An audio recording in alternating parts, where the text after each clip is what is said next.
in the Charlotte, North Carolina metro area.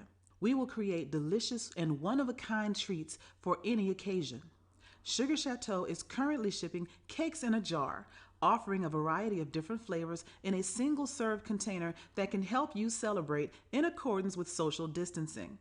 Place your orders today by calling 803-526-7895 or visiting sugarchateaudesserts.com. Maureen is saving big holiday shopping at Amazon, so now she's free to become Maureen the Merrier. Food is her love language, and she really loves her grandson. Like, really loves. Since 2002, Empowerment Resources, Inc., a nonprofit organization, has empowered more than 1,500 youth and adults in Duval and surrounding counties. Through its programs, Journey into Womanhood, Girls Mentoring, Life Skills for Teens, and parenting education coaching. To get involved with programs, volunteer, or donate, visit www.empowermentresourcesinc.org. Follow us on social media, facebook.com/empowerment.resources and instagram.com/empowermentjax. Oh, that spin class was brutal. Well, you can try using the Buick's massaging seat. Oh, yeah, that's nice.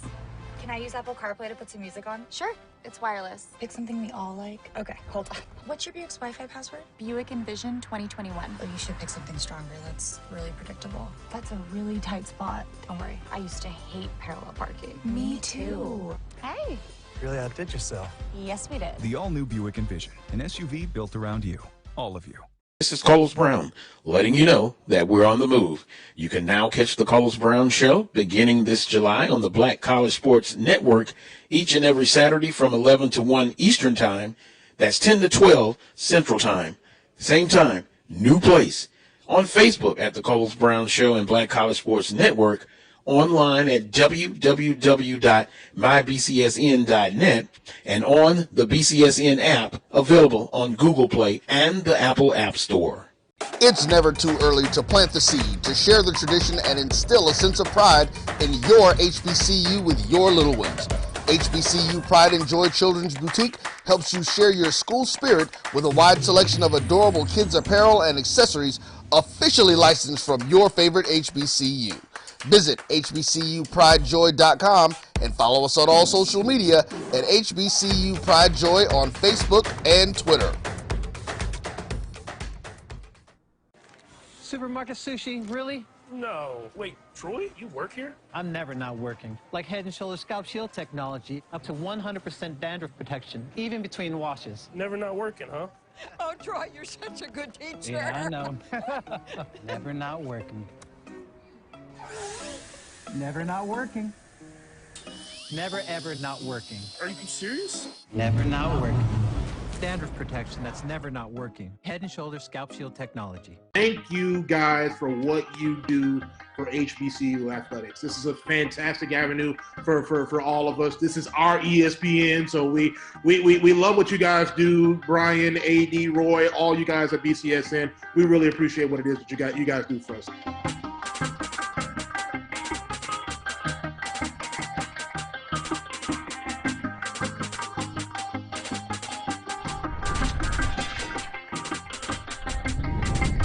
I'm returning to Clinton Parish, and Tampa's my community. I grew up here, went to school here, and my wife and I make our home here.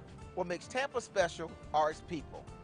So when I represent someone injured in my community, it's personal. Call my office and speak to a real lawyer and not some referral service. I will fight the insurance companies to get the settlement that you deserve. At the law office of Clinton Parish, we take the pain out of being hurt. Itchy, squirmy, scratchy, family not getting clean? Get Charmin Ultra Strong. Go get 'em! It just cleans better. With a diamond weave texture, your family can use less while still getting clean. Goodbye, itchy squirm. Hello, cream bottom. We all go. Why not enjoy the go with Charmin? For 200 years, Montgomery, Alabama has been making history by people who had the courage to stand up for change. Today, this riverfront city has been reborn, embracing the past and looking forward to the future. From the National Memorial for Peace and Justice to the stage of the Alabama Shakespeare Festival, this is where history was and is made. We are proud to call Montgomery home, and together we can be the change.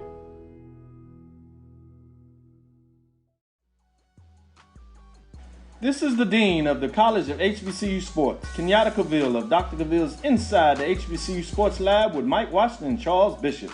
Come mix it up in the lab where the course lecture is in session every Tuesday from 6 o'clock p.m. Central Standard Time on Facebook Live, YouTube Spreaker, or the BCSN app, as we discuss all things about the HBCU sports culture, including exploring the week that was in the sporting HBCU diaspora, as well as the upcoming week of HBCU sports.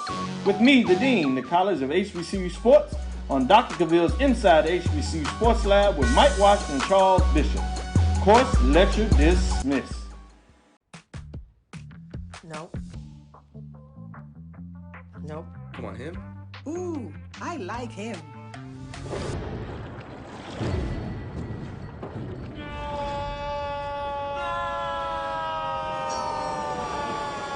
Quick, the quicker picker-upper. Bounty picks up messes quicker, and each sheet is 2 times more absorbent, so you can use less. He's an 8. He's a 9. Bounty, the quicker picker-upper. From novice to aficionado, find yourself here. High quality cigars plus personal customer service. Slow Burn is Waco's only mobile cigar lounge, featuring a meticulous, curated collection of premium cigars. Visit our website, www.slowburnwaco.com. That's www.slowburnwaco.com.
All right, there we go. Hey, test 1 2, test 1 2, as I like to do when we do these live shows, because you never know what's happening in the background. But hey, welcome to another edition of the BCSN Sports Wrap. Brian Fulford and AD Drew here, and Happy New Year, Drew. Happy New Year. I saw you last year, so it's good to see you this year, 2022. Yeah, it's been since 2021 since we talked, my brother. It's been a whole year. Yeah. A few days. Exactly. Definitely, man. So look, hey, we starting off the new year, and we have spent so much time focused in talking about football that it just is sort of fitting that we get a chance to kind of talk about some basketball. And so that's what this show will primarily be dedicated to as we get ready to start off conference play across the, I would say in the Division I level, conference plays are pretty much beginning. It's sort of already started on the Division II and NAIA level, but a lot of folks, again, your attention has been on football, and part of that, Drew, is on us. Us being media, we put so much into covering football that we lose track a little bit of basketball. And you and I, as basketball guys, how do you feel about that? Well, I'm gonna take it back to the media point. Us being media, we have to get the people what they want. You want us to talk about football, we will talk about football. If you want us to talk about marbles, we will educate ourselves and talk about marbles, HBCU marbles. HBCU marbles. Is that sounds far? That's like esports. Is that like after esports? Then we got HBCU marbles. Is that what's next? No one's talking about esports yet. So, but I guarantee you just gave somebody an idea for a HBCU esports podcast, Brian. There's room for it. I'm not gonna lie to you. If I was an esports player, there's probably a market for it. So if you have a esports idea, hell, we would love to put it on the network. I'm not gonna lie. I know our producer probably sitting back saying, I got an idea. I wanted to do that. I knew we were going to do that anyway. And so anyway, but he probably like another damn show I got to find a producer for. Exactly. So, yeah. Yeah. Hey, hey, thank you for watching and being a part of everything we did in 2021. Just want to encourage you, if you're watching us on YouTube, go ahead and make sure to hit that like button. Go ahead and hit that. Great first question, Real Talk. Thanks. Basketball themed show here. If you're on Facebook, go ahead and hit that like and subscribe button. Let us know you're out there. If you're on Facebook, go ahead and like. And hey, in all the formats, make sure you're sharing. Please, we appreciate it. And go follow us on social media, Facebook, Twitter, Instagram at MyBCSN1. We'd really love it if you would go download that Jericho Broadcast Networks app as well, which you can find on the Google and Apple Play Store. MyJBN, MyBCSN is where you can download that. So hey to Mary 305 and Real Talk. Real Talk wants to get into the real stuff happening in the man. Man, has that man lost more money than you can think about it? I mean, we were talking about it before the show. He already gave away $1 million that he had potential to earn this year. Go back to the 99,999 problems. That's what that man just has right there. Right. Yeah. He lost money when he was in Pittsburgh. He lost money with Oakland. He lost money with New England. Hey, everybody, mental health is a for real issue. It's obvious that Antonio Brown has some challenges maintaining his cool and making decisions that people in society expect you to make. So let's just pray for this brother, man.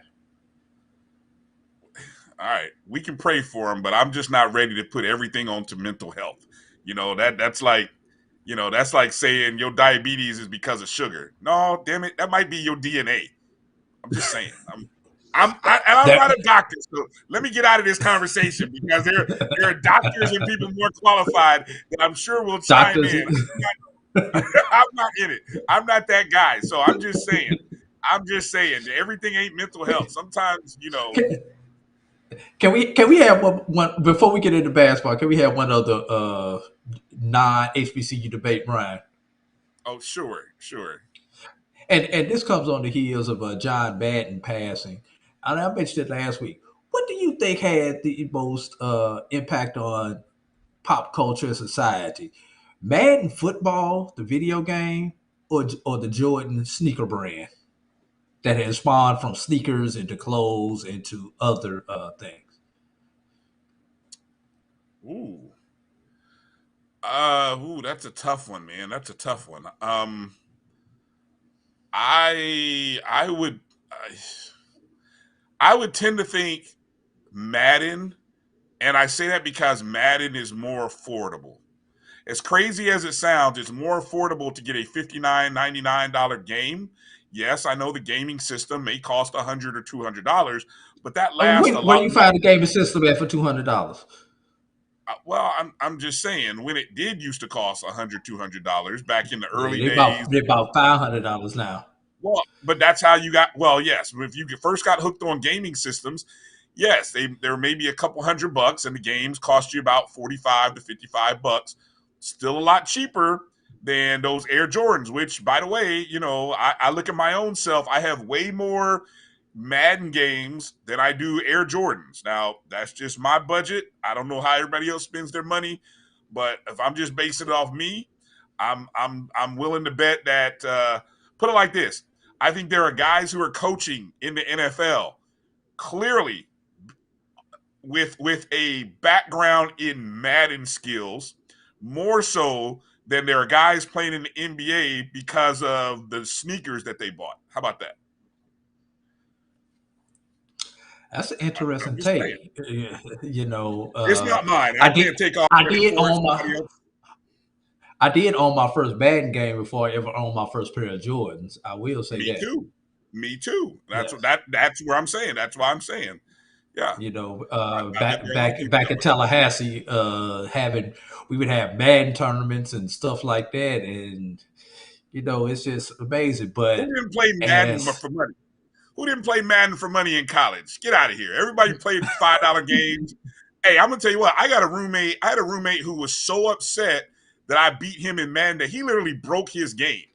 He literally broke. I was whooping his tail up, and he broke. It was his game. He broke it and was just like, "I'm done. I don't ever want to play this game again, and I don't want you to ever play it again." So he just broke the damn thing. I stopped. I really hadn't played Madden since that day. I knew I broke him, and that was it. I don't think. I think our relationship changed. I think our relationship changed. I go back to think about things. I think our relationship changed after that day. over game Madden. Hey, we used to play some intense games, dude. And there wasn't a lot of Yeah. language. It was just intense. Like late nights. Like it was intense, man. We were two competitive people. But anyway, let's move forward. As we talked about, college basketball is on our mind. Men and women's college basketball coming out of the fall sports. It's the first big winter sport to kind of transition. And already, Drew, one of the big stories that is happening in college basketball is the effect of the COVID variants. I feel like this is like an Eternals movie. It's like a MCU movie. The variants are back. I don't know if it's Delta. I don't know if it's Omicron, Epsilon, Zeta. I don't know which version we're on, but they're all causing havoc across the college basketball landscape. Brian, between the Divine Nine and the COVID-19, we're gonna learn the Greek alphabet before too long. Yeah. Sadly, they might have to do what the weather system does and start naming these things alphabetically. Which, by the way, And recycle stuff. this past weather system. This is a random useless fact as a sidebar here. The weather system, the National Weather System, or whatever they're called, the tornado season ended. It just ended recently, right? And I heard that we went through the most names or the most named weather systems this past year. So just a very random thing. I think we went all the way into the W's. So just random. I just thought I'd throw that out there while we were kind of talking about useless information here. But back to the topic that we were on, which had to do with the variants, the policies that have already started coming out. Well, what we saw over the break, Drew, the last 2 weeks, a lot of teams are playing or do normally play games the week heading into Christmas and the week after Christmas. A lot of those games got canceled. In the MEAC, for example, I was just kind of jotting down a list of games in the MEAC. There were at least about 20 games involving MEAC schools, which date back to December 19th. Bless you.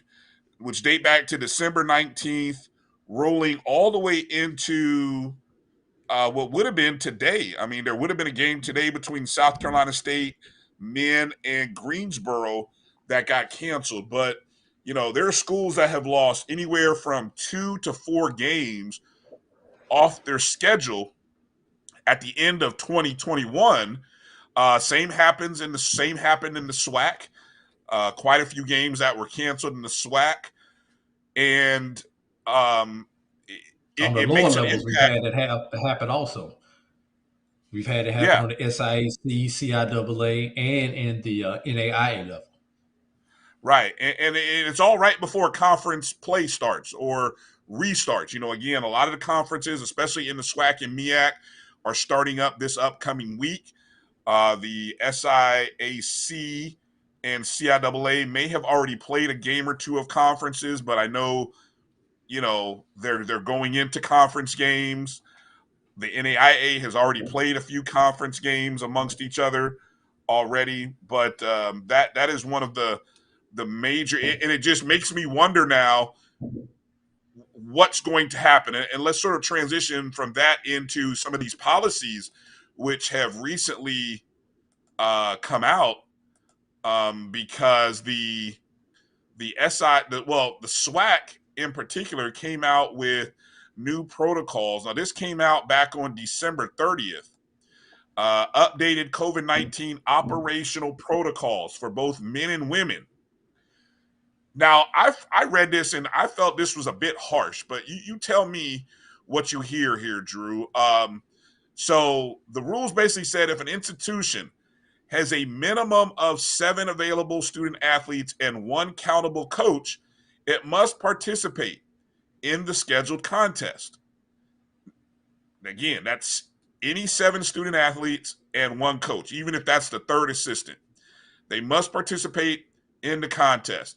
If an institution does not have the requisite number of participants, it may still elect at its own discretion to play the contest. Interesting. If a team is unable to compete due to COVID-19 related issues, the game will be counted as a forfeit for the purpose of conference standings, resulting in a loss for the team that caused a cancellation and a win for opposing team. If 2 teams are unable due to COVID issues, both teams shall be deemed to have forfeited and each team will be charged with a loss. Institutions at their discretion can work with each other and the conference office to reschedule the conference contest. As per NCAA policy, the COVID-19 related forfeit will not charge a team's official won-loss record, nor will it impact stats or coaching records. It will only count for the purpose of the conference standings. What are your thoughts when you hear that? It sounds a little harsh, and I'll explain why. What are your thoughts when you initially heard the announcement by the SWAC, Drew? Well, they did have that catch-all in there, saying if they get with the conference office, then basically some other things could be worked out. But if that doesn't, one, go ahead. Go Sorry. ahead. Go ahead. No. What Go were you ahead. gonna Finish say? your point. I'm sorry. What I was going to say is if one team is available and has players, the other team, and the other team is the one have COVID. Yeah, I think that is valid that the other team should have to forfeit that game. If you take care of business, then you should be rewarded with the victory. We shouldn't have the musical schedule like we had last year in basketball, where you were trying to make up games and possibly games could be made up, games couldn't be made up, but this will be closer to a full conference schedule where you may have one team with get all 18 conference games in, and you may have one team because of COVID only get 12 conference games in, and then one team is 12 and 11 and 1, and the other team is 17 and 2. So, the only way to balance it out is to go by conference winning percentage. So it may not be fair, it may be harsh, but you got to put something on paper so that you're not making it up on the fly and it seems like you're being fair or favoring a particular team. Now, they do have that wiggle room where they, like I said, they can get with the conference and reschedule the game, but if both teams are out of mutual agreement. So, hopefully Let me coaches add. will play with each other and reschedule those games. Here's what I find interesting, though. I mean, there's nothing listed about what I don't know what the testing policy is. See, I know, I haven't read anything, and it may be out there. I just haven't read it. I don't know what everyone's testing policy is, but would a school be wrong for treating this like the flu? And I mean in the sense that if you tell your players, hey, we're not testing every day. We're testing maybe beginning of the week, end of the week. But if you have a sniffle or a cough or a sore throat, stay home and just exclude that player from play. Are they being unsafe? I almost, when I read these, I almost don't test. Meaning, unless there is a reason to test, you're going to Well, have asymptomatic players. yeah. Probably. Well, I don't know. Does it make sense to test? Well, here's the problem. As a college athlete, you cannot go to Walgreens, Walmart, CVS to pick up medication if you have a sniffle or anything else. You have to go to the trainer. The reason you have to go to the trainer is because certain over-the-counter medications have banned substances in them, and you cannot afford to get a positive test, because if so, now you're talking about eligibility issues. So they're automatically forced to go to the trainer. Because they're forced to go to the trainer, then the trainer has to report certain things and has to do certain steps because of their licensing thing. So they're covered. If they may not test the whole team, but if an athlete goes into that trainer's room, they are going to be required. They're going to test them if they complain of the symptoms or are showing the symptoms. That's just part of their certification. So I Good hope I point. Good answered point. your question right there. No, that's a good point, because that's something I hadn't factored in or didn't know. And so with that understanding, then I wonder. My next thought is, I wonder if schools have different policies. Obviously, the CDC has changed their recommendations as it relates to quarantining. I mean, we've seen in professional sports. Heck, my favorite team had a quarterback that tested positive on Monday, and he was able to play on Saturday because the new guidelines in the league, NFL made new guidelines. Have universities and athletic departments made new guidelines in regarding quarantining because the CDC has made recommendations. That's something that I think will be interesting to see. Or do they stick with some of their old policies from last year, which a team would miss a whole week, because of a symptom or something of that nature. Well, here's the problem. Here's the problem, Brian. You talk about those new CDC guidelines. When did these guidelines come out, Brian? Oh, what, a week ago? This past week?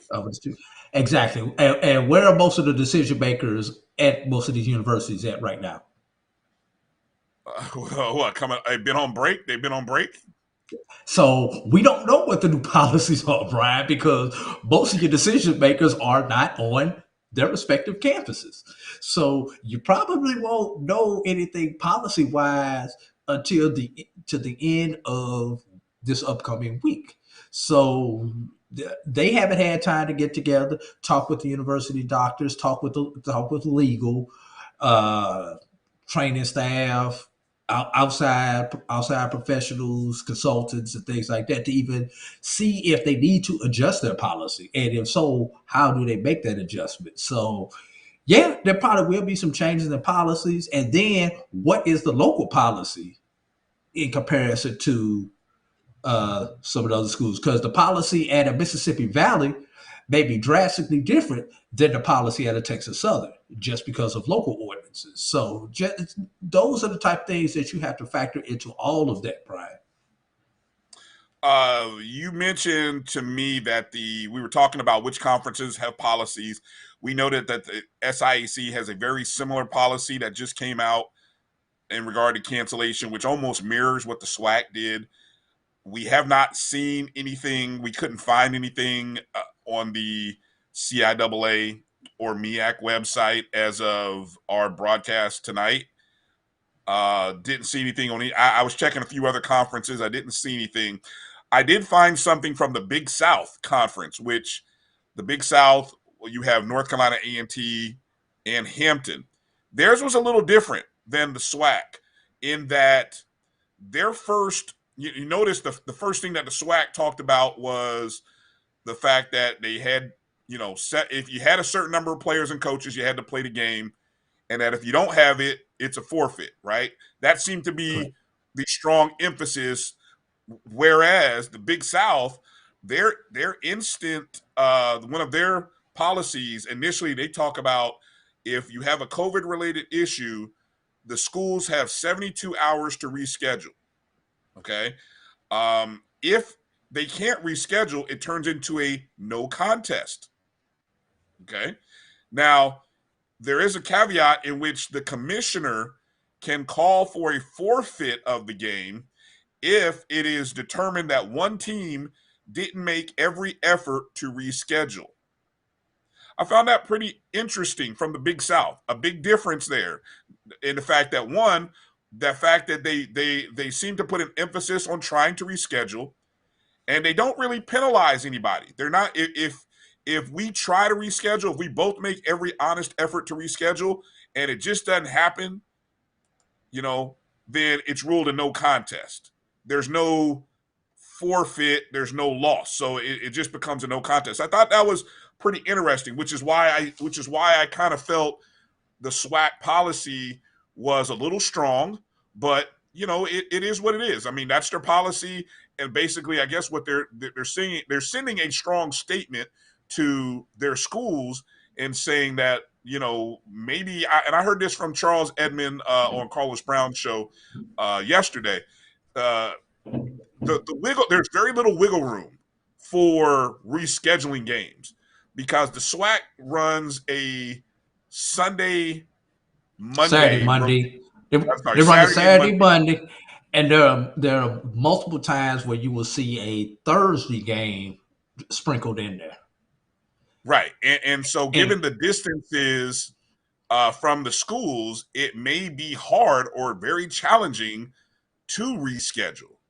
So for the Mississippi and Alabama schools, they may possibly be able to get a reschedule because those are within drivable, busable distances.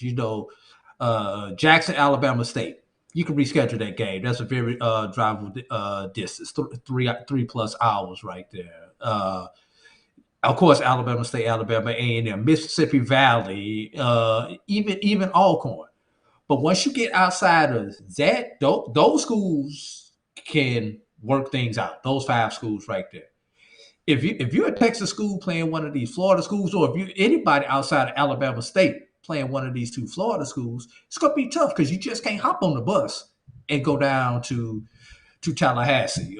You can't hop on the bus if you're in Tallahassee and just go to Houston to play Texas Southern or Prairie View just on whim. If you don't catch them on that road swing or if they're coming your way, I don't know how the schedule goes this year. That's going to be tough to reschedule, because they probably already have flights and everything else planned for some of those trips. If you got to go to Pine Bluff, that's not enough. That's another trip that's not easy to make for a lot of teams within the SWAC.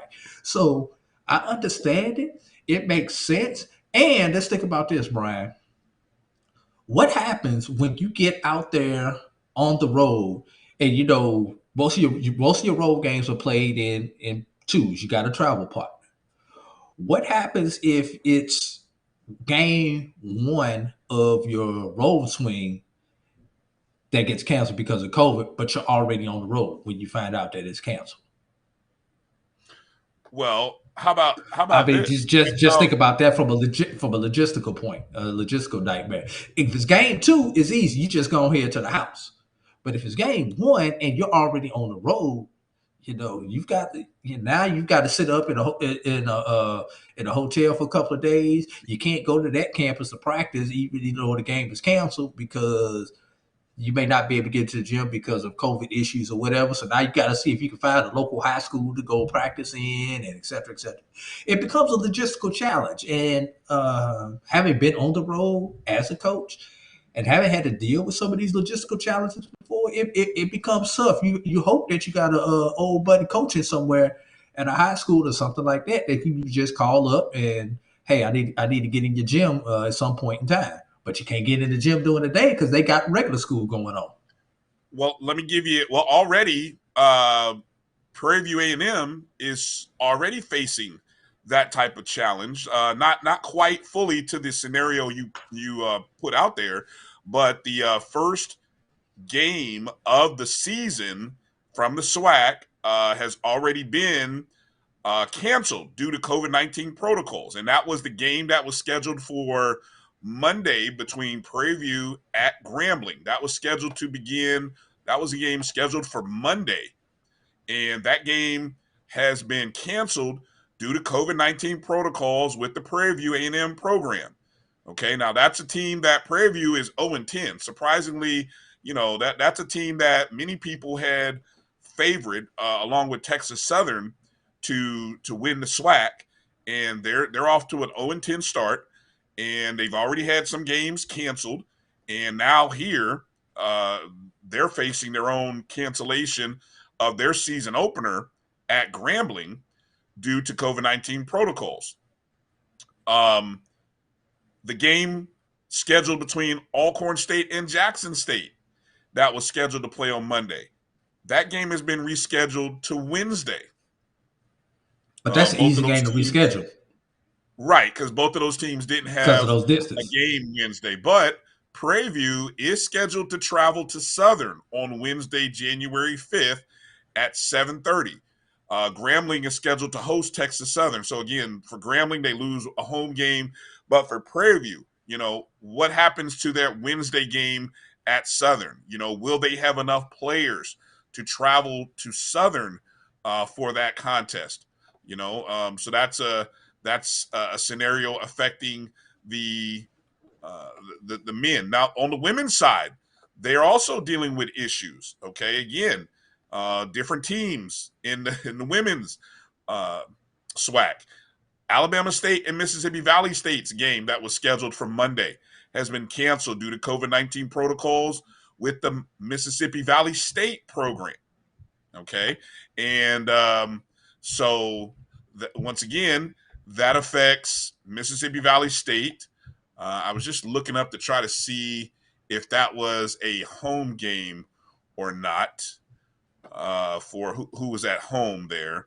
But also the Alcorn-Jackson State game, again, because they're doing double headers, that game that was scheduled for Monday was moved to Wednesday.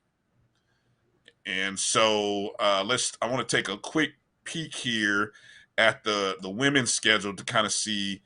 Yes, that was a Mississippi Valley State home game. That was going to be tomorrow afternoon, a 2:00 game.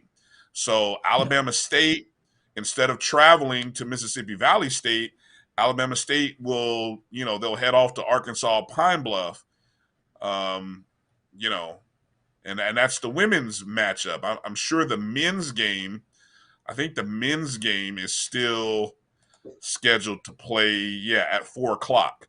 So right now, that's another fact. That's a whole other factor there, Brian. Mm-hmm. That you have to factor into it. If you've got men versus women and one is playing and one is not playing, once again, becomes a logistical nightmare in order to put that out, which may be why, because they do play a lot of double headers in the SWAC, where every conference game is a double header in the SWAC, why they just kill it, forfeit it, and just move on. I understand why Dr. McClellan has put that out. And Brian, who are we to question Dr. McClellan with everything that he's gotten right over the last 3 years? Who are we to even question him in his office putting out a statement like that? Well, hold on now. I can question all day. I mean, now, who am I to? Who am I? I don't make policy. I'm more. I can question it. I mean, I'm not above questioning. I'm not questioning. But he. I'm not Only reason I said questioning that he his showed more of a answers. tendency to get things right than to get things wrong over the last 3 years. I'm not looking at it as a right or wrong issue, Drew. I'm not. I'm looking at it as, I guess for me, where I'm looking at, I'm trying to put myself in the position of, if I'm a coach, and I want to be, look, we understand the pressure that coaches are under to win ball games. And especially when you're in the SWAC and you've been beaten up in the preseason or the non-conference schedule, you brought in all this money that your athletic director wanted you to bring in by going playing, all these other schools. And now, whole nother conversation. Yeah, well, but it's part of the bigger picture, in that I just gave you the comparison between what one conference is doing and versus the SWAC is doing. Right now, we can talk about the travel distances of one versus the other, okay? But there's such a national divide. I think more of a national divide now than there was a year ago. See, because I think a year ago we didn't have as much as we had in terms of vaccines. We knew less. We still don't know a lot. Let's keep it real. We still don't know a lot, but we knew a lot less a year ago than we do now. Would you agree with me on that? I definitely agree. But the more we know, the more we don't know. Yeah, right. And so when I question it, I look at what I see happening in other leagues. I look at what I see when I see the NBA, a league that was supposed to be 90% vaccinated. They are still having players that are doing what? Turning up positive. And the commissioner of the NBA is saying what? We have to be able to move forward with this. We have to learn how to play on, because this isn't going away, which is something that I've been saying for a while. This ain't going away. So, I'm just saying, if how this, what the question is that nobody ever asked, I feel like no one ever asked, or maybe nobody ever reports, is on a school by school basis, what are these policies? Mississippi Valley State, Prairie View A&M, get turned up on COVID protocols. What was the COVID protocols? Did one or two guys test positive for COVID? Or are we talking one guy who was at a holiday party and somebody at the holiday party turned up positive, and because of contact tracing, everybody's out? Is that what we're talking about? What are we talking about? I don't think we're doing the contact tracing anymore. And I hope not. And that's an important thing that you brought up there, Brian, is that we got kids who were able to go home for the holiday, for the break. Mm-hmm. Kids come back to campus. You're not in that controlled environment. You're not in that structured environment. And let's be real, you get around family, you get around friends, you haven't seen them in a while, you've been off to school, you've been quarantined, isolated at school, and things happen. You're in those rooms, you're in those closed environments, and it's not surprising that kids came back to campus positive. We saw it last year at this time, Brian, when kids came back to campus positive. One of the reasons that they may not have those 7 players that they need is because the general body of students not on campus, those people who've walked on or who've been practice only players, those aren't the ones you're bringing back December 20, 27, 28. Why aren't you bringing them back? You gotta have those kids somewhere to sleep. You gotta feed those kids. So most budgets just allow for you to bring back whoever you got on that roster back to campus early. So you'll have more available players once school gets back in, because you'll have those walk-ons, you'll have those practice players that you can call up. They've been cleared by the NCAA. You just don't have them as active players right now. So you'll be able to see you can have that 7 players or 8 or 9 players. And notice it didn't say 7 scholarship players, Brian. It just says 7 available That's a good bodies, point. basically. That's a good point. That's a good point. Very good point about that. Yeah. You know, you can have five walk-ons, a manager, and you know whatever you want to have out there. As long as you have 7 available certified players, that'll be cleared by the NCAA. That's why you have a roster of 15 guys. That just did for these emergency situations. You know, Brian, the I'm 11. gonna tell you a secret. When I was at Tuskegee, we had one year we had 22 on our roster. 22. You know, we traveled with 14, but we had 22 between people who we were red shirting, people who were walk on candidates, and couple people who were medical red shirts. But we had 22 players on our roster that year. And the bus was always full. You didn't have to worry about it. Oh, you didn't have the bad practice? Come on, you getting on the bus today. You stay home and work on your jump shot. I'm sorry. Wow. Hey, look, a lot. There's a lot in that story that you just told right there. A lot of truth. A lot of truth right there. A lot of truth. Hey, Drew, let's take our first time out and come back and let's kind of let people know what's happening in the MEAC, SWAC, the OVC, and the Big South as it relates to Division I men and women's teams coming up this upcoming week, and where teams have been this non-conference, and just to catch people up. So you come back right after this break. You're watching the BCSN Sports Wrap. We'll be back in just a moment. Sugar Chateau Desserts is a specialty bakery located in the Charlotte, North Carolina metro area. We will create delicious and one-of-a-kind treats for any occasion. Sugar Chateau is currently shipping cakes in a jar, offering a variety of different flavors in a single-serve container that can help you celebrate in accordance with social distancing. Place your orders today by calling 803-526-7895 or visiting sugarchateaudesserts.com. Maureen is saving big holiday shopping at Amazon, so now she's free to become Maureen the Merrier. Food is her love language, and she really loves her grandson. Like, really loves. Since 2002, Empowerment Resources, Inc., a nonprofit organization, has empowered more than 1,500 youth and adults in Duval and surrounding counties through its programs Journey into Womanhood, Girls Mentoring, Life Skills for Teens, and parenting education coaching.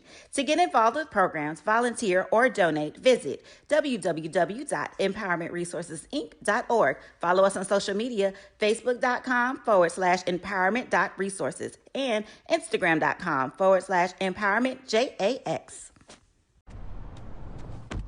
Oh, that spin class was brutal. You can try using the Buick's massaging seat. Oh, yeah, that's nice. Can I use Apple CarPlay to put some music on? Sure, it's wireless. Pick something we all like. Okay, hold on. What's your Buick's Wi-Fi password? Buick Envision 2021. Oh, you should pick something stronger. That's really predictable. That's a really tight spot. Don't worry, I used to hate parallel parking. Me too. Hey. Really outdid yourself. Yes, we did. The all-new Buick Envision, an SUV built around you, all of you. This is Carlos Brown, letting you know that we're on the move. You can now catch the Carlos Brown Show beginning this July on the Black College Sports Network each and every Saturday from 11 to 1 Eastern Time.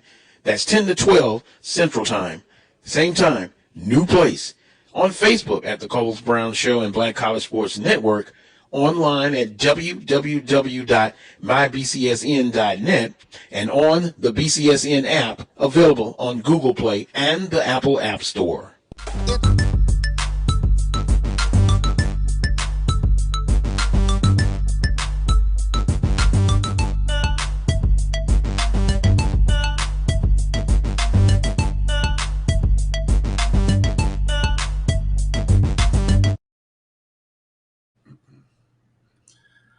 Welcome back to the BCSN Sports Wrap. Bryan and AD here. Drew, many of people like myself are involved in, that's not my guy, are involved in fantasy football championships today. How many championships are you involved in, my brother? None of the above. I did not make the championship. You and I are in one league together. You're in the championship game of that league. I am playing for 5th place. I'm in the consolation. I'm in the consolation of the consolation game. I am in two championships, actually three championships, two let's call them two major leagues, and then one triple A. How about that? Fun, For those who, one fun league. One fun league. yeah, there we go. One fun league, quote unquote fun. The other one's major league bound. So I'm during the break, just checking stats, things of that nature. So hey, what are you calling crickets? What are you doing over there? Anyway, calling crickets, my man. What are you doing? All right, let's get back into the conversation related to men and women's basketball on the Division I level. Let's start over in the SWAC with the SWAC men. We'll go conference by conference, and that way it make it easier instead of bouncing from men to men and then all women. We'll go conference by conference just to catch people up on some of the opening preseason notes from the SWAC men. The big highlight, of course, in the SWAC men, you had Texas Southern defeating 20th ranked University of Florida back on December 6th by a score of 69-54. They were the first SWAC program to defeat a ranked SEC program in the AP poll era since 1936. Ranked SEC teams entering the series 51-0. Yes, 51-0. So congrats to Texas Southern on the big win. Now, the caveat to all that, I would say, is that Texas Southern's record right now is just 2-7 overall, but they played quite a schedule if you went and looked at their schedule. And those two wins, that Florida win and then whoever they played after, are part of their two-game. They're on a two-game winning streak heading into conference play. Just to let people know, preseason players of the year, Jawan Daniels of Prairie View A&M was the preseason offensive player of the year. Of course, he was returning from last year, had a great season for Prairie View A&M. I think he came up just a little short of the offensive player of the year last year. I think that award went to Tristan Jarrett of Jackson State. Jackson State's Jacavius McInnes was the preseason defensive player of the year. And McInnes was an All-American. I believe he averaged a double-double last season. So he was the preseason defensive player of the year. Texas Southern, as I mentioned, and Prairie View A&M were selected to finish 1 and 2 in the preseason poll. And then, of course, you've got Bethune-Cookman, Florida A&M entering into the conference. In terms of where those two schools were preseason ranked, Florida A&M was preseason picked to finish 6th, Bethune 10th. It should be noted that going into the conference play, the best overall mark belongs to Southern.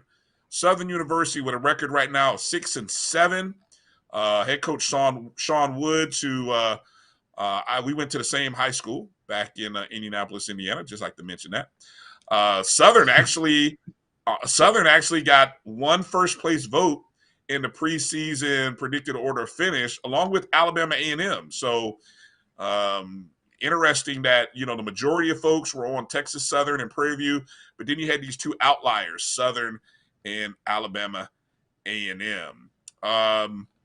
Games upcoming this week, Drew. What are some of the spotlight games upcoming? And again, Monday and Wednesday are the primary first 2 days of the SWAC season. So that's essentially tomorrow and then Wednesday. All right. Looking at tomorrow, the games that I forgot the games that were originally scheduled. You did mention there were some cancellations, such as Prairie View and Grambling. Yeah. And then Alcorn and Jackson State was moved to Wednesday. Well, hey, let's start off with the Florida Classic of basketball on Monday 6:30. in Daytona Beach as Florida A&M travels to play Bethune-Cookman. That's probably going to be the highlight of the Monday schedule.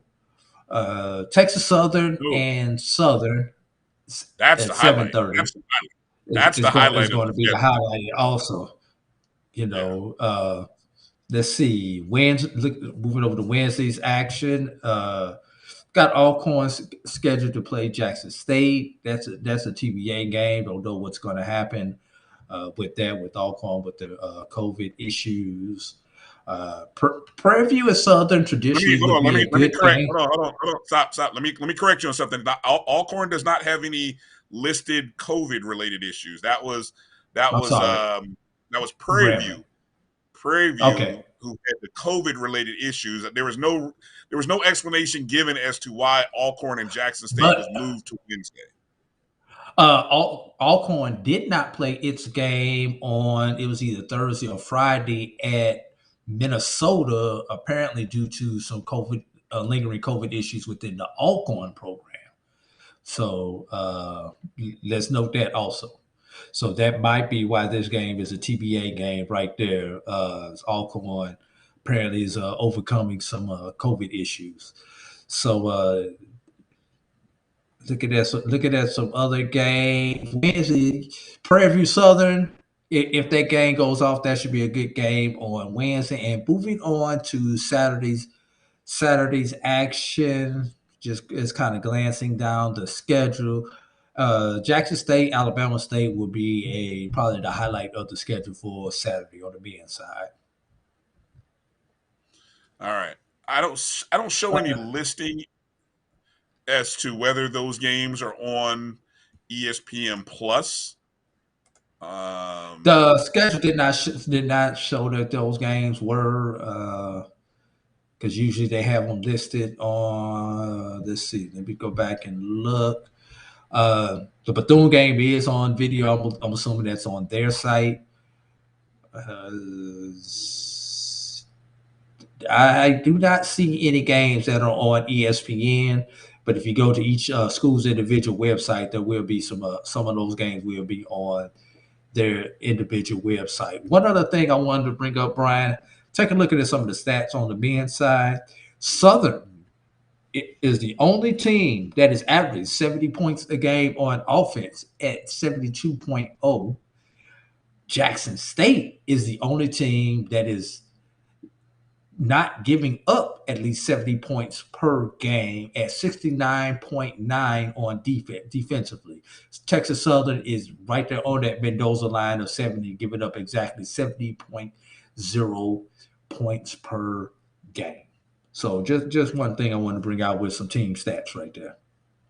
Yeah, good point. And I want to go back to Southern for just a second because Southern's got a nice mix of payday games and some games against some mid majors, which Southern schedule very respectable and has to make you feel very confident if you're a Southern Jaguar fan about this upcoming year. They have wins against Kent State on the road, 78-76. They beat Southeastern Louisiana, 72-66. Beat a Tennessee State program, which is pretty good. Tennessee State's men are rolling. They're playing real well right now, 82-80. They defeated them, but they beat Tulane University 73-70. But it's the games that I thought they fared well. They lost to University of Louisville by 12 on the road. I thought that was real respectable. Of course, they played Kentucky, which that's Coach Woods' alma mater. They lost to them 76-64 by 12. That's respectable. You look at games and maybe scratch your head. They lost by 9 to Dayton, lost by 17 to Akron, lost by 23 to Nebraska, lost by 3 to South Dakota.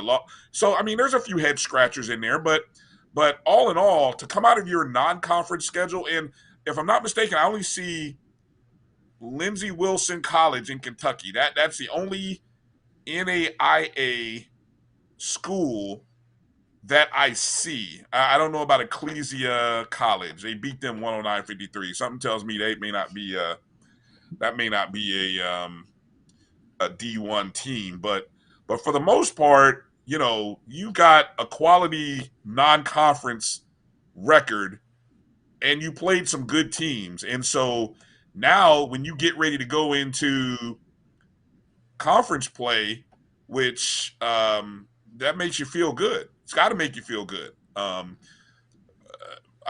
want to talk. I just want to mention conference rankings, Drew, because we get back to this old debate about why the MEAC and SWAC will be 16 seeds again, and why they may very well end up in the first four again.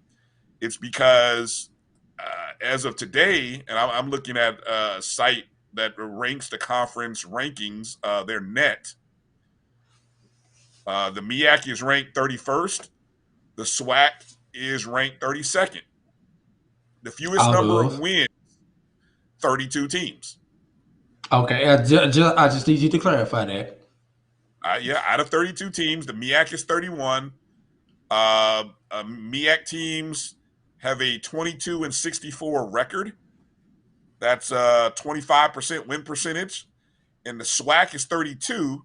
That's that's 13 wins, 113 losses.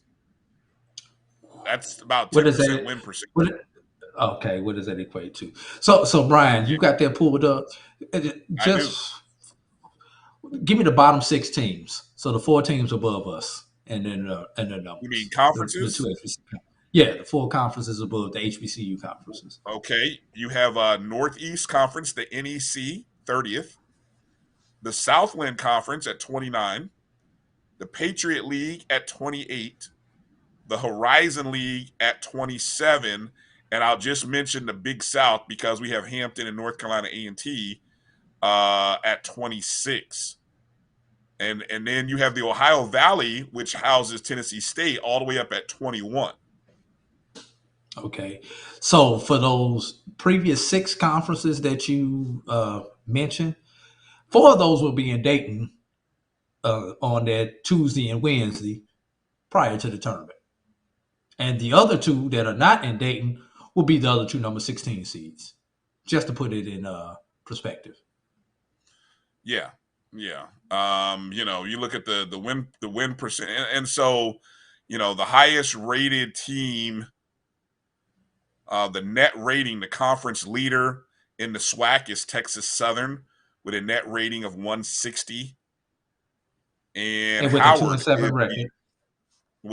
And probably a large part to their big win against Florida. So I know that had to yield a lot of points. And then Howard is the leader of the MEAC at 204. They are the lowest rated net team leading any conference. And just to show you where the NEC is, the Northeast Conference, their conference leader. Their conference leader is Wagner University. I think Wagner University, their net rating is 50. All right, so Brian, so where does Norfolk rank on the list? In terms of what? Their net. RPI? Or net? Whatever stat we're looking at. Whichever stat that we're looking at. Because they don't use RPI anymore. They use net now. Is the yeah. What they use to determine the 64, the 68. Oh, how many teams we got? 70? I don't know how many teams we got now. Norfolk State comes in at 218, which is actually ahead of some Division I Power 5 programs. For example, Oregon State, Nebraska University. Actually, Norfolk State comes in ahead of Southern, comes in ahead of Maryland Eastern Shore. But it's funny, Norfolk State is actually behind programs like Jackson State and behind Howard. So, just to kind of give you some perspective there, and I already told you where Texas Southern is. So where were you going to go? Your thought you had a thought there as it related to the net, or you were just kind of curious about where they ranked? I was just curious because we see the great record that Norfolk has Yeah. with nine victories in the non-conference season, which is for a HBCU is amazing. We're not used to seeing teams with 9 victories until we get to February normally. So to them to have 9 wins coming into the conference season, but that within that 9 is not a could be better net rating. That's a best way to put it. It's a decent net rating, but it could be better. Yeah. Again, it makes you. We will have the debate about our schools being able to play at the level of the mid major. I mean, again, we're talking just be competitive with those schools, and I mean, there's 32 conferences. How competitive are MEAC and SWAC with those 4 to 5 other conferences? And then you add in the conferences like the American East, Big Sky, Ohio Valley, Summit League, A-Sun. I mean, those are other teams that are in the bottom third. And so we need to see more wins. And when we're talking about, we have to be able to beat those mid majors. You got to be able to beat those mid majors. And so that's where HBCUs are. And I know it's challenging, but we have to somehow find a way. And that's a different topic. I know we go down that rabbit hole. We'll be here all day kind of talking about how we get there. Let's jump over to the women if I can. Anything else you want to add about the men? No, let's move over. Okay, so the women, of course, Jackson State under the direction of fourth-year head coach Tamika Reed. They've been tabbed to finish first in the SWAC preseason poll. Alabama State was picked to finish second, followed by Southern, Alabama A&M, and Grambling to round out the top 5. Alabama State's Taisha Rudolph was tabbed most recently as a player of the week, and Grambling State Alexis Holt was an impact player of the week. Some highlights from the season thus far: Alabama A&M defeated Samford, S-A-M, 72-47 in their first meeting That's between Birmingham, those two. Alabama. Okay. And Mississippi Valley State got their first win of the season in overtime against ULM, 73-72. Looking at some of the records across the women's, they aren't pretty. The highest averaging, the highest team, highest record, I guess that's how I want to say it, Arkansas Pine Bluff with an overall record of 4-6, although they have lost 3 in a row recently. But Arkansas Pine Bluff comes in at 4-6. And then you have a host of 3-win, 2-win teams. Don't look down at the bottom at Texas Southern and Florida A&M, both winless, still looking for their first win. And it's a lot there. Preseason player of the year, just in case people wondered, was Deja Rogan. And I believe she was the player of the year last year, if I'm not mistaken, in the SWAC. Amisha Williams, the preseason defensive player of the year, which I think she was the defensive player of the year last year. So that dynamic duo they always roll it over. Yeah. Look out for, again, our Division I player of the year, Dariana Lewis. She was a preseason All-SWAC first team, along with Shemaya Ward and Ayana Emanuel. Pretty much the core from last year that so it'll be interesting to see what those ladies do coming into this year. Upcoming games this week, Drew. Any spotlight games on the women's side that we're looking at in the SWAC this upcoming Monday or Wednesday? Before I get into the games, just wanted to note that on the offensive side, Arkansas Pine Bluff and Jackson State are the two teams that are averaging over 70 points a game. Pine Bluff 71.1, Jackson State 72.4, and Bryan, There's a big dramatic drop off between team number 2 and number 3. Prairie View comes in number 3 on offense at 62.6 points per game. And that's it for the three teams that only average over 60 points per game, Brian. So let's think about that. Alabama A&M is the defensive leader in points per game at 67.4 points per game. Everyone else is over 70 points per game, with Alcorn and Texas Southern bringing up the rear at 84 and 86 points per game, respectively, defensively. So, one reason why those records may be what it is, not scoring points and giving up a bunch of points on the other end. Look at some of the highlights of this week. You've got Alabama A&M, Arkansas Pine Bluff on tomorrow. That's a 5:30 tip off right there. That's going to be probably the highlight of your Monday games. Move it over to your Wednesday games.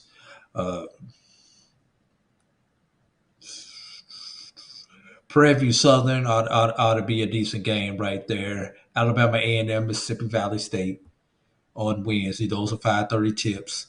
Saturday,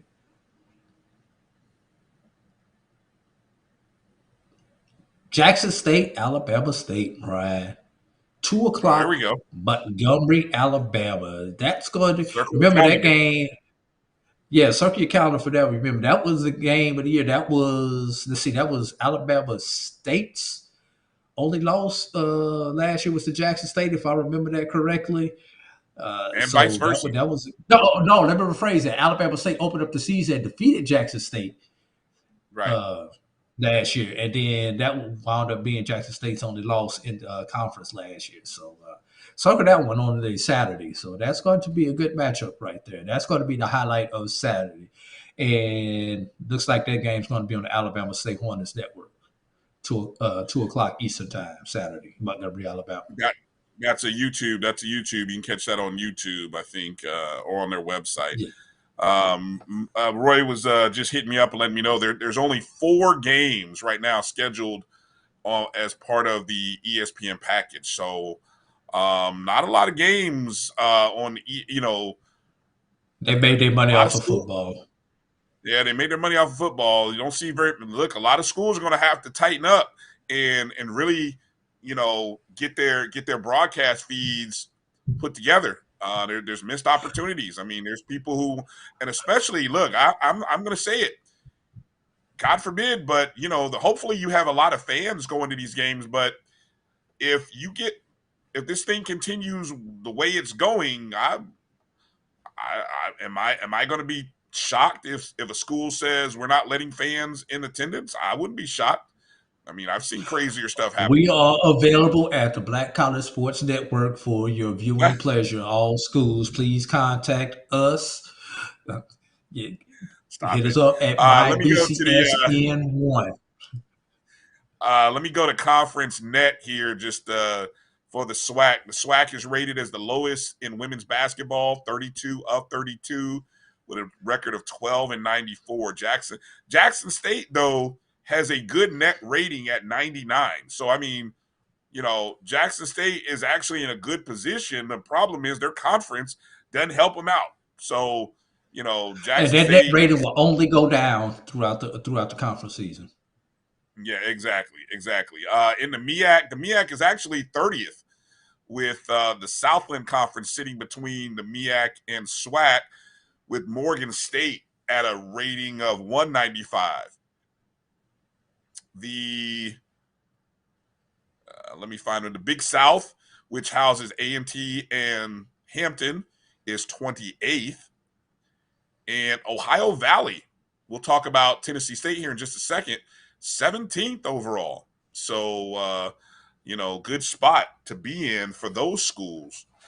Let me shift over for a quick second to talking about just a moment, Drew, if we can shift over to the Big South and the Ohio Valley. Over in the Big South, you just recently had a contest between Hampton and North Carolina A&T. That was today, I believe, or yesterday. Yesterday. That was yesterday. Yesterday. Yeah, Hampton ended up winning that game 85-71. That is their first conference win of the year. They're 1-0 in conference, their fourth overall win in a row. Hampton improves to 5-6. A&T drops to 3-9, 0-2 in conference. I was trying to look at some stats. A&T has some returners, although one of their major returners or one of their major players off that championship team, the young lady's name escapes me. She hit the game-winning three in the conference tournament. She is not on that team, but a couple other key returners are still there for A&T. They're just having a tough time right now in the non-conference season. So it'll be interesting to see if the Aggies, their first year in the Big South, what they do. And that's the women's side. Over on the men's side, the men, A&T Aggies are 5-9. The Hampton Pirates are 4-7. Hampton has actually had to deal with cancellations over the past 2 weeks. They've had their last 3 games canceled. And A&T, although they are 5-9, they're sitting a perfect 3-0 in the Corbett Center. So Club Corbett is still alive in the Big South. So it'll be interesting to see what Club Corbett looks like. Over in the OVC, Tennessee State women have won 4 in a row. Had a big win just recently where they beat, I believe they beat Belmont, I think it was. No, it was somebody else they just beat. They have improved to 7-6, 2-0 in conference. They've won 4 straight. How about this? Tennessee State, named a new coach in 2020. Coach Ty Evans had a tough start last year. He went 0-22, but that team has really found themselves. And 2 names that I just had to mention because as I was looking at Tennessee State, they're being led right now by a grad transfer. Tatiana Davis averages 14.1 a game, and then a freshman, Gia Adams, is averaging 13.7. And so those 2 young ladies are powering that Tennessee State ball club right now. And we'll talk about Tennessee State a little bit more. And then on the men's side, Drew, how about the men? 5-7 overall. Their last 2 conference games have been postponed, and that was from just the past couple days.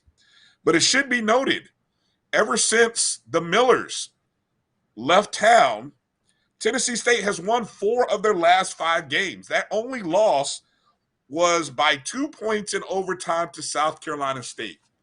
So, man, Tennessee State just keeps winning, minus the no limit effect. Make them say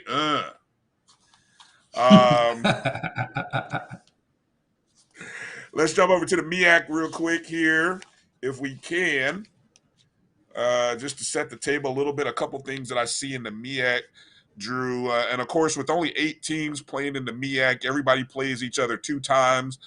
They begin their games on Monday. Actually, no, check that. They actually, there's a few non-conference games happening this week. Actually, the first set of conference games begin on Saturday, January 8th. So I want to check myself there. They start Saturday, January 8th.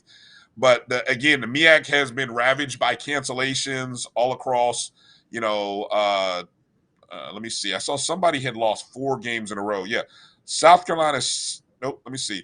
Howard, South Carolina State have all had 2 games canceled recently. Maryland Eastern Shore has had 3 games canceled. Morgan State, that's who it was. They've had their last 4 games canceled since December 18th. So, pretty good schedule, pretty good records by schools in the MEAC. I got to give a shout out to South Carolina State, Drew. Currently sitting at 7-8 under new coach Tony Madlock. This South Carolina State team was, Drew, one of the worst. I'm talking bottom 5, bottom 3 worst Division I basketball teams a year ago. and they are 7-8 right now on a 4-game win streak. They were 1-17 last year, and it's a young squad. They're only two grad students and 2 redshirt sophomores. Everybody else has 2 years or less of college basketball experience under their belt. But shout out to Coach Tony Madluck, excuse me, 25-year college assistant, came from Memphis over there with Penny Hardaway, and man, he is doing some great things. Keep an eye on South Carolina State. 7-8 right now is what they list their record as. But man, they are actually having a great year. And also Maryland Eastern Shore. They didn't play a game. Maryland Eastern Shore, much like Bethune-Cookman a year ago, shut down all their athletics. Maryland Eastern Shore didn't play a year ago. And the year before that, they were 5-27. Maryland Eastern Shore right now sitting at 5-6 on the year. So 2 schools that I think are having a good year, but keep an eye out for Howard, of course, Norfolk State, and Morgan State. Probably the 3 teams that most people have scheduled. Drew, any chance you pulled up the preseason rankings for those schools?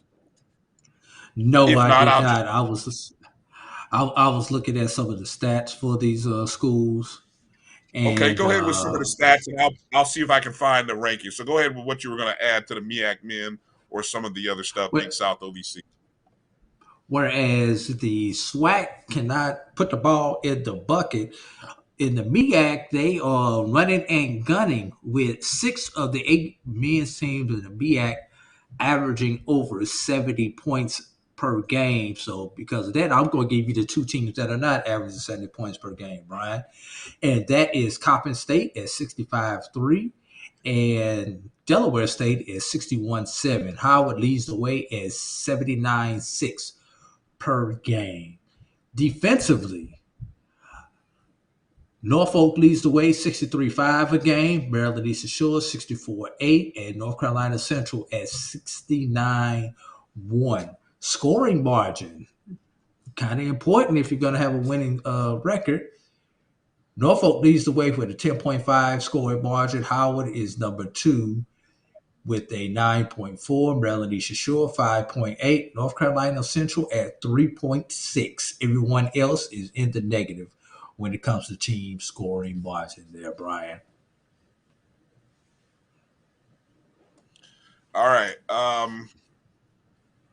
Let's jump over to the women. I didn't find the men's stuff, but we'll maybe mention a little bit later. Just a couple of quick notes from out of the women in the MEAC. Obviously, the defending champs are gone, North Carolina A&T women. Howard, who was the runner-up, currently with a record of 5-6. They've had their last 2 games canceled. Norfolk State sitting at 4-7. They've had their last 3 games canceled. But the 2 teams who are sitting up top of the non-conference season thus far, you have Morgan State, who their current record is 6-4. They've won 6 games in a row. They don't play again until January 8th. Again, they've had to deal with cancellations. And how about Coppin State? 6-7 on the year. New coach Lauren Harper. She was a University of Maryland All-American. Came over to coach over at Coppin last year. That team went 2-13 last year. This team already 6-7. So pay attention, to Coppin State and Morgan State's women when the upcoming year starts.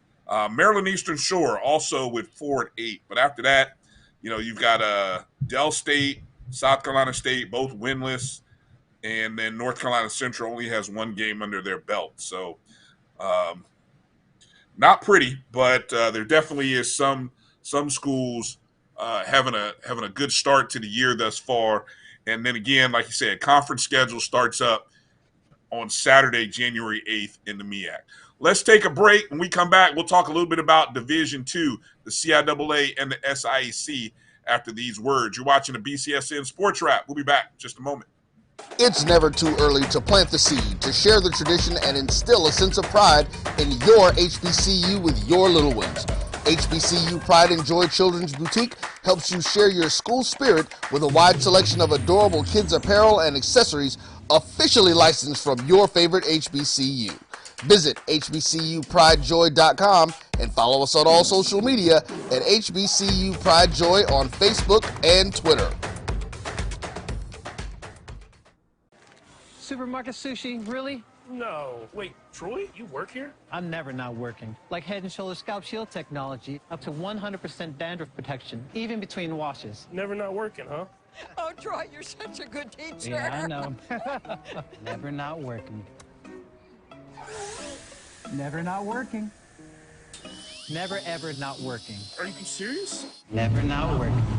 Dandruff protection that's never not working. Head & Shoulders Scalp Shield technology. Thank you guys for what you do for HBCU athletics. This is a fantastic avenue for all of us. This is our ESPN, so we love what you guys do. Bryan, AD, Roy, all you guys at BCSN. We really appreciate what it is that you guys do for us.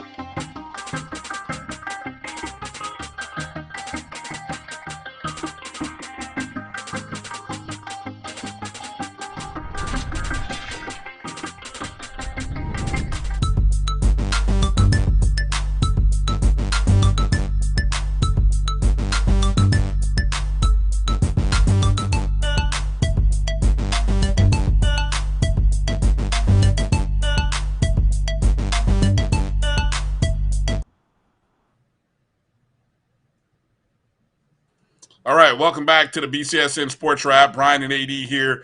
Make sure you're following us on Facebook, Twitter, and Instagram at MyBCSN1. Go download that Jericho Broadcast Networks app on or your Google or Apple Play Store. MyJBN, MyBCSN. Just a quick check. I'm now trailing in my fantasy championships. 2 breaks ago, I was Bryan, ahead. we're here to do a HBCU sports, so we give a damn about your Yes. fantasy league. Well, all right. Well, if I have to be here to do this show, doggone it, I'm gonna make mention because I can use some additional good karma with my fantasy championships. Under the disappointment of what the Cowboys are showing me right now, I have no. Oh my God. Anyway, let's as we get into the Division II. Some of the action happening. Let's go through some of the. Where do you want to go? Which conference you want to start first? SIAC or CAA? But you know where my heart is, Bryan. So let's just start right All there. right. Let's start with the SIAC. No. All right. All right. The men's standings. Some of the men's standings overall, and I don't know, Drew. I don't have the. If while I'm kind of going through where teams are at right now, if you want to pull up the preseason predictions, that might be a little helpful to get some context here. But again, you have the East and the West. Now, unlike during the football season in the West, you do get the additions of Lemoyne Owen and Spring Hill to the West Division. Of course, you still have Edward Waters and Allen outside, even though they're, I was saying they don't count. They're still listed here on the division table. Although, as you and I were both checking, Edward Waters sort of has this hybrid schedule thing going on where they're playing some Division II, some NAIAs, and we have to get some clarification on where they're going to be playing postseason. Are they eligible for postseason on the NAIA or Division II level? Joshua Jackson, if you're out there, contact us at the BCSN so that we can get some clarity. Or if there's anyone else from Edward Waters who can answer those questions, give us a call, email us, text us. You got that information. Yeah. So already right now, let's go into East Division. Overall, the top dog in the East is Benedict. Benedict College right now with a record of 10-3, 6-0, unbeaten in conference play. Follow that up by Morehouse coming in at 500, 6-6 record, 3-2 in the conference. Savannah State and Albany each have 3 wins. overall. Each have 2 wins in conference, 2 wins. Savannah 2 losses, Albany State 3 losses, and then follow that up with Fort Valley State and Clark, each with 1 win apiece. Although Clark has 4 overall wins on their season, Fort Valley just 1 win on the year. Now in the West, Drew, your Tuskegee Golden Tigers tied right now with Miles at 3-1 overall. Tuskegee is 6-6 overall. Miles has not played any non-conference games. Is that what I'm seeing, Drew? They have played some non-conference games. I do not have the schedule in front of me. Miles is actually, I believe, 7-3 right now. I see I was on a different page because you asked me to bring it up. I had the record pulled up before that. But yes, Miles has played some non-conference games there, Brian. Okay, yeah. For some reason, they're just not on the website. Yeah, overall, 8-3 record, Okay, according 8-3. to 8-3 according to their website. So that's where Miles is, sitting in first place. But I guess conference is what they are focused in on. If you go to the website, Tuskegee's 3-1. Lane and Lemoyne Owen and Central State all have 2 wins in conference play. Kentucky State and Spring Hill with a win each. Where else what kind of statistics do you have there so far in terms of the men, Drew? Well, let's start off with preseason honors. Greg Boyd was the preseason player of the year for Tuskegee. He has been injured thus far this season. I don't believe he's played this year. Daquan Lawrence of Lemoyne was the defensive player of the year preseason. Predicted order of finish in the East: Albany, Benedict, Clark, Morehouse were your top 4. And in the West, Miles, Tuskegee, Central State, and Kentucky State. So those were your preseason order of finish in the respective divisions. All right, and so games coming up this week: Monday, Wednesday, and Saturday. So some teams will be playing 3 times during the course of this week. I just happened to look, Fort Valley being one of them. Fort Valley on the road at Lemoyne Owen, then on the road to Miles, and then they turn around on Saturday and host Clark. As I just kind of go through and quickly glance through the schedule, I think The games of and I got your games of note in the SIAC there, Brian. you do, okay. And yeah, I pulled it out on. We'll just stick to the men's game. Miles and Lemoyne. That is on Saturday, 5 o'clock Eastern time. Miles travels to Lemoyne. Is going to be the game of note in the conference. You can go through the entire schedule, but that's going to be the game of note right there. Miles Lemoyne. Right now, that I believe that's our number 1 versus our number 2 team currently on the west side. Okay.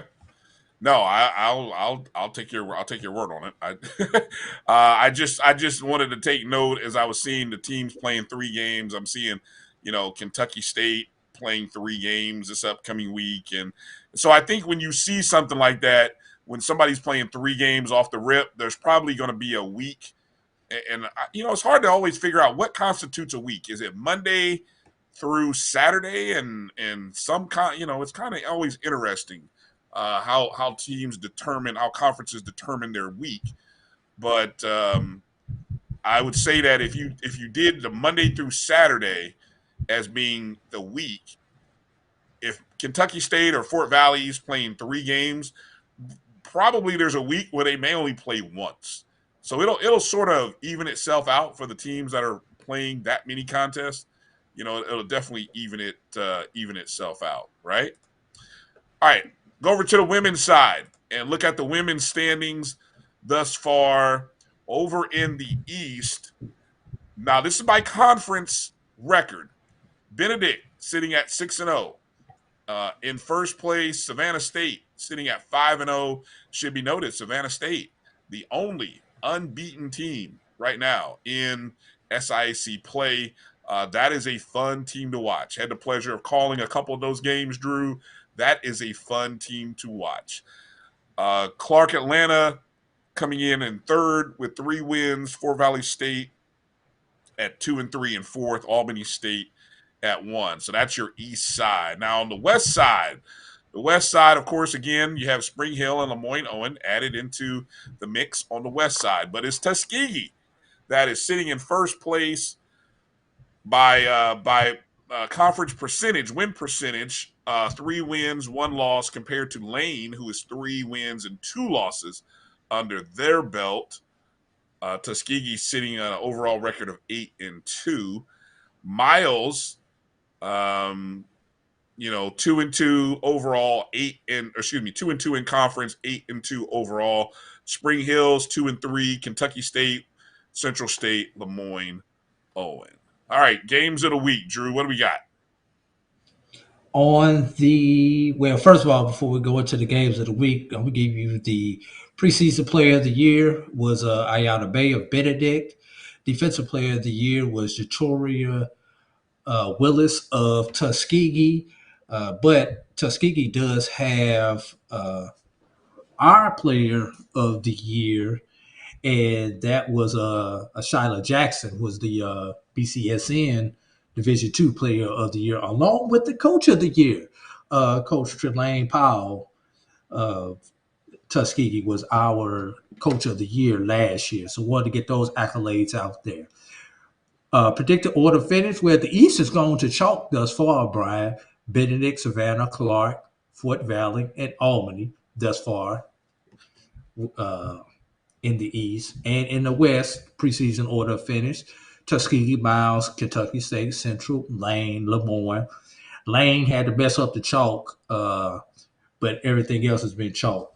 Looking at the on the women's side, to give you an interesting matchup, Brian, Edward Waters and Benedict on Saturday at 2:00 on the women's side. Reason I'm interested in this game is we've seen how good Edward Waters has been on the NAIA level and how well they dominate the NAIA level. This will be the test to see if they're ready to move into the Division II level against the top-rated Benedict. And I want to see what Benedict does with Edward Waters' point guard, Shaquana Brown. So that I'm really interested in that matchup. Also, the game of the week, though, Brian, is going to occur Wednesday in Tuskegee, Alabama, where the 9-0 Savannah State Lady Tigers travel to Tuskegee to take on the 8-2 Tuskegee Golden Tigers. So who has the eye of the Tiger? 6:30 Eastern Time Wednesday. We'll find out. And I think that's those are about the highlights of the week on the SIAC women's side there, Brian. And although there was not an SIAC tournament played last year, you kind of have this feeling of, Tuskegee sort of comes in. They weren't quite the champ, but they were the team that got to the NCAA a year ago. So for Savannah State, when you're going on the road, can you take out the sort of de facto champ? I hate to say, to be the champs, you got to take out the champs, but and Miles might object because Miles is technically the defending champs, but so Savannah State's got an interesting road ahead of them in that respect. But that will be a hype game, and so that'll be definitely one to keep an eye on Wednesday. So we'll definitely be watching that game. Somebody needs to be streaming that game. All right, let me move on. Let me keep moving here before I get in trouble. All right, so that concludes the SIC and the CIAA run. No, I didn't get to the CIAA. I'm sorry. Yeah, I got the CIAA. Yeah, I'm sorry. Slow down there, my brother. I know, trying to get us out of here. I'm scoreboard watching, getting nervous here. Sorry. In the CIAA, let's go to the men's. The men's side, the conference standings. Teams really have only played a game, maybe a couple of games at most, 2 or 3 games. On the Northern Division side, And let me say this, Drew. None of these teams, if I'm not mistaken, played in the spring last year, The correct? CIAA did not play at all. Nobody did. So this Nobody is played in the it's CIAA. yeah, real interesting to see how Well, these let me teams. take that back. Let me take that back. Lincoln, PA played uh, until they were shut down. Yeah, until they were shut down. They tried to play. They tried to play. Yes, Props to them for trying. And and then the conference whatever. shut them down. Yeah. Oh man. All right. So for the Northern Division, Virginia Union and Lincoln, PA on the men's side, both unbeaten right now at 2-0. Virginia Union with an 8-3 overall record. Lincoln has won 5 games in a row, so they're currently sitting at 9-4 overall. Winners of 5 in a row. Bowie State coming in 1-0. Elizabeth City State 2-1. Virginia State at 1-2. Shaw winless right now. Elizabeth City State right now also with a 9-4 overall record. So pretty good records there overall in the Northern Division. In the South, Fayetteville State with an unbeaten 3-0 record in conference, 3 up, 3 down. They are 8-5 overall, winners of 4 in a row. Second longest winning streak in the conference. And then the rest of the South kind of feels like I'm talking about football here because a lot of teams on losing streaks right now, but St. Aug at 1-1, Claflin 1-2, Livingstone, Winston-Salem, Johnson C. Smith, all winless and all on losing streaks. So again, like I said, the Southern Division, man, of the CIAA, you guys got to do Did some you work. notice one thing about the CIAA, Brian? What's that, Drew? The CIAA basketball standings are usually the inverse of the football standings. Okay. Yeah, I missed that. Okay. Look at the standings and look at the teams that are at the top of the basketball standings and see that they're at the bottom of the football standings. Mm-hmm. Yeah, I gotta take a. Yeah, you got me wanting to go back. Yeah. Well, Fayetteville State still sitting up top in the Southern Division, man. That's just an overall program. But I see where you're talking about with Lincoln and ECSU and yeah, interesting. Games of the week in the CIAA. What caught your eye this upcoming week? As they have games on Monday, Wednesday, Thursday, and Saturday. On the men's side, Lincoln, PA, and Fayetteville State on Thursday, 7:30 p.m. And Fayetteville State gets to do it twice because they've got Virginia Union on Saturday at 4 p.m. Those are my two highlight games in the CIAA, Brian. And they're home games. They're home games though, so that's sort of Yes. the good thing for Fayetteville State. They've been at home recently. Their game they were supposed to play today got canceled, and so so they actually get to kind of stay home. So it's a good start for Fayetteville. See if they can extend their unbeaten conference record out to what it is. All right, let's move over to the women's women's side, if we could. In the Northern Division of the CIAA, you've got Virginia State sitting unbeaten in conference play at 3-0. They're overall 7-5, having won their last 3 games. Lincoln, PA, again, Lincoln, PA. Keep note of this program, okay? Doing good things. They're actually 2-0 in conference, 9-3 overall, won 5 in a row. So not only have the men won 5 in a row, the women have won 5 in a row as well.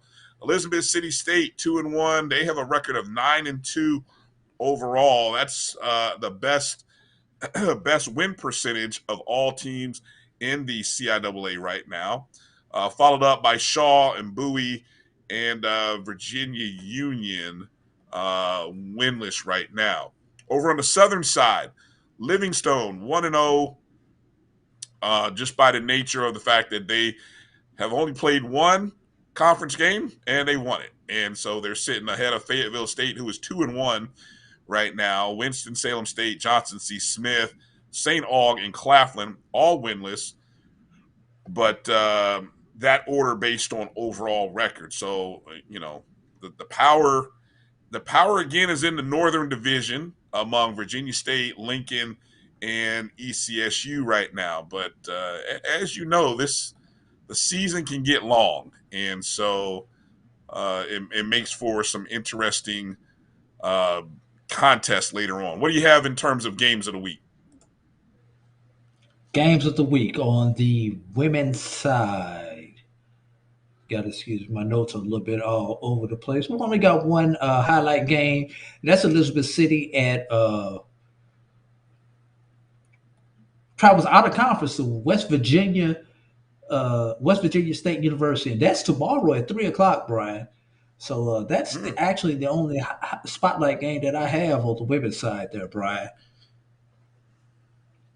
All right. And Well, West Virginia that's State, a team that we don't talk about too often, but on the men and the women's side, both their programs are off to a decent start. But the women off to a little bit of a better start. May see that name in a ranking or so coming out later on in this show. Just throwing that out there for discussion.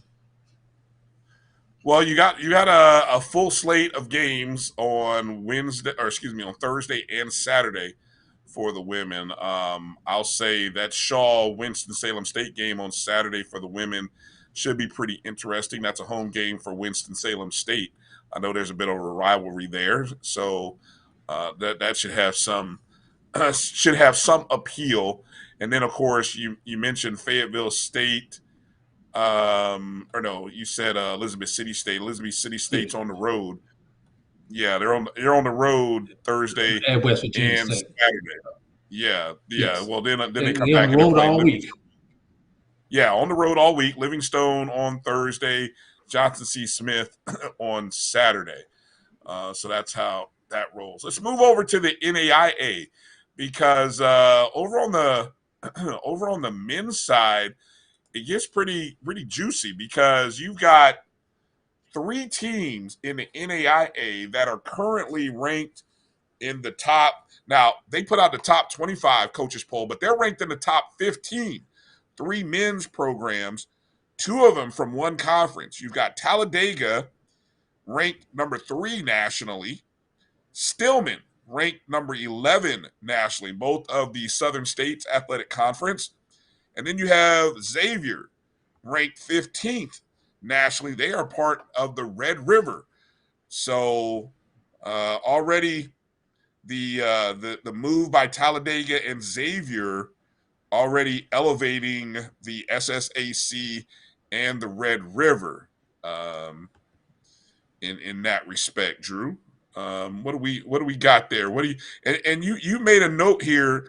Talladega, I can't keep up with the wins and losses because they're always different. It feels like everywhere I look. Talladega is right now 12-1 overall, 4-0 in conference play, sitting in first place or tied in first place with Loyola University.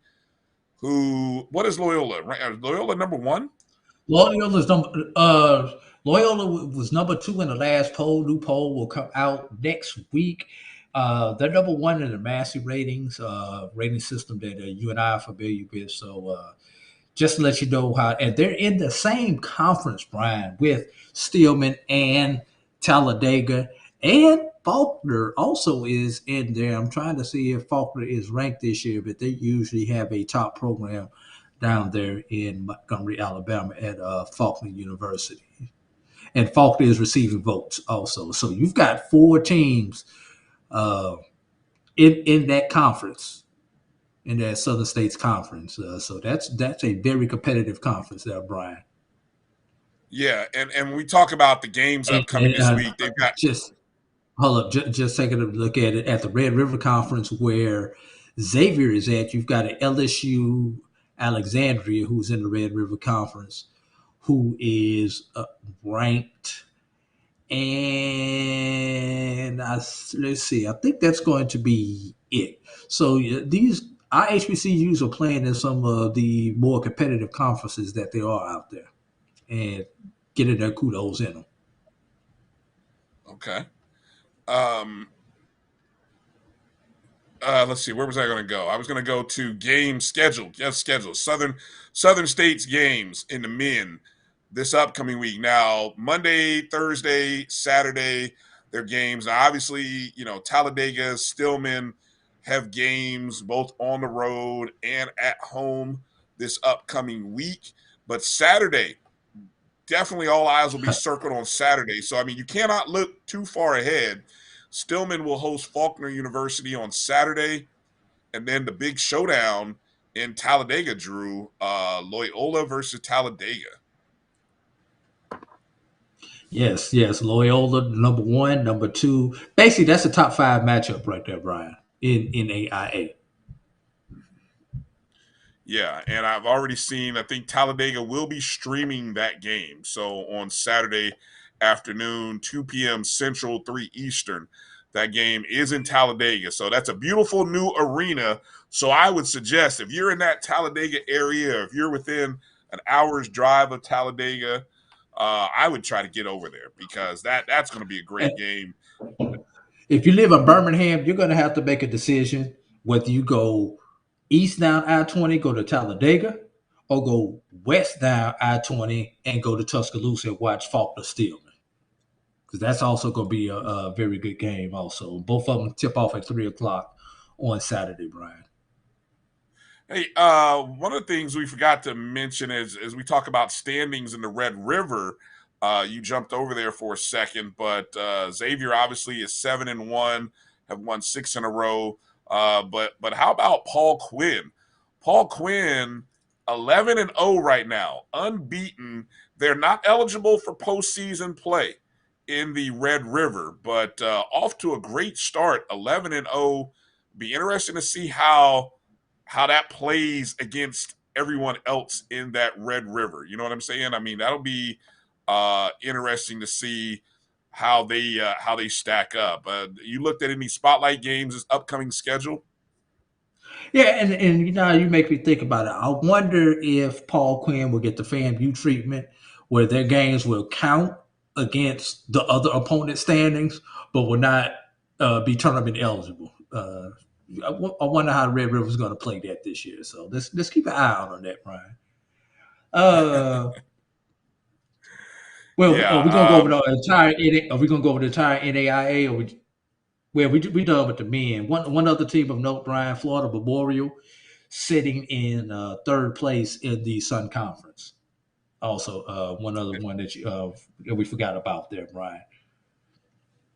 In the men, right? The Yeah. reason I brought them up because they're one of our spotlight games because they'll be playing Ave Marie, who's the number 2 team in the Sun Conference. That is Saturday at 4 o'clock Eastern time. We've already mentioned the Loyola Talladega and Faulkner Stillman game at 3 o'clock on Saturday. I don't know if you heard that, Brian. Yes, I did. No, you didn't hear my iPad going off. Severe weather in my area. Okay. So all right. Well, that's why I was like, because I'm like, wait, what's that? Then I realized that was my iPad going off right there. But that takes care of the men. Let's take care of the men's side right there, Brian. Let's jump over to the women then. Since you got severe weather, that's a sign that we got to get. We don't want you to be on your be on your electronics for too long here. I'll start over in the back Southern in the day, State. you get off that telephone when you got lightning outside and don't take a bath. You know what? Did that really matter? You know, I think that's one of those things that they just told us. That's like they just told us that just so we get off the phone. Anyway, it's like close the refrigerator door. You're running up my electric bill. It's like, come on, exactly. Really? Exactly. Anyway, in the women standings in the Southern States, Talladega. Our good friends, Talladega, man, they are no stranger to being at the top of the standings. Move over to a new conference and look at what they're doing. 12-3 overall, 4-0 in conference in the Southern States. Although they have lost 2 games in a row, still unbeaten in conference play. Stillman women sitting at 6-5 overall. They've won 2 games in a row. They're 1-2 in conference play. over on the Red River side, Xavier they have an East and a West division. Xavier sitting at 5-4 in second place. They haven't started playing any conference games yet. Should be noted that Paul Quinn women are 8-2 overall. Of course, not eligible for postseason this play, but they have the best record right now in terms of non-conference, having won 6 in a row. Sun Conference, Florida Memorial. Do you have their women? How the Florida Memorial women are doing so far in the Sun Conference? They are in second place, and on Wednesday they play the first place team. Excuse me, that will be on Thursday that they play the place team. That being the Southeastern Fire. That tip off is at 5:30 Eastern time. That's actually the highlight game for the NAIA that we have, Brian. Ooh, yeah, that's going to be a tough one, trying to beat that Southeastern team. That team, they put up points and they run the floor. Man, that's a tough team. They shoot the ball really well. So that's a good test for Florida Memorial to see if they can slow that team down. Any other spotlight games from the Red River or SSAC? I think you said that none of those. They're just kind of like just general confident. Nobody playing a powerhouse team or anything like that. Although I do want to say, give one shout out to the Langston Lady Lions. Ashika Alexander, who was drafted by the Minnesota Lynx, did not make the team, came back using her COVID year to come back and play basketball this year. Has Langston off to an 8-3 start, and they are sitting technically at third place in the Sooner Athletic Conference. And we know the run that they made last year in the Sooner Athletic Conference tournament. So exactly. Maybe this time they'll award her the Conference Player of the Year award, or first team even, like they should have last year. If not, it would be a conspiracy to have a player who was drafted in the WNBA not at least be first team and probably your Conference Player of the Year if she's healthy this year. I'm just going to put it out there. I already thought it was a conspiracy, the fact that she was the damn leading scorer in the conference and you didn't have her in the first team. I mean, I thought that was conspiracy enough, but I mean, let's go deeper if we want. I hope that's not the case. All right. Let's go. Let's introduce the top 5. These are the our top 5 rankings. Let's take a break before we get into the rankings. Do we really? Yeah. We need to take a break. It's almost time for the show to end. Let's keep going. Quick break. Quick break, says Drew. So we got to take a quick break. All right, watch this ad. We'll be back in a moment. You're watching the BCSN Sports Wrap. I'm returning to Clinton Paris, and Tampa's my community. I grew up here, went to school here, and my wife and I make our home here. What makes Tampa special are its people. So when I represent someone injured in my community, it's personal. Call my office and speak to a real lawyer and not some referral service. I will fight the insurance companies to get the settlement that you deserve. At the law office of Clinton Paris, we take the pain out of being hurt. Itchy, squirmy, scratchy, family not getting clean? Get Charmin Ultra Strong. Go get 'em. It just cleans better. With a diamond weave texture, your family can use less while still getting clean. Goodbye, itchy squirm. Hello, cream bottom. We all go. Why not enjoy the go with Charmin? For 200 years, Montgomery, Alabama has been making history by people who had the courage to stand up for change. Today, this riverfront city has been reborn, embracing the past and looking forward to the future. From the National Memorial for Peace and Justice to the stage of the Alabama Shakespeare Festival, this is where history was and is made. We are proud to call Montgomery home, and together, we can be the change.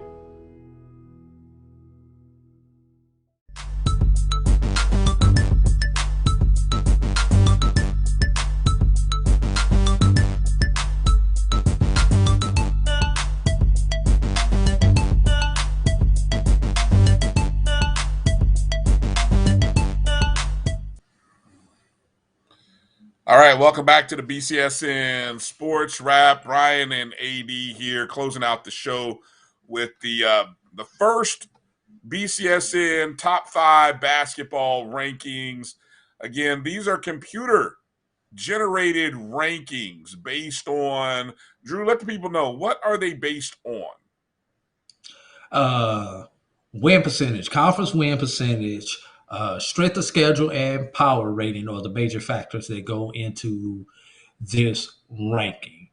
And Brian, I do believe we may be the first HBCU media, Black college media, to put a poll out this year for basketball. Wow.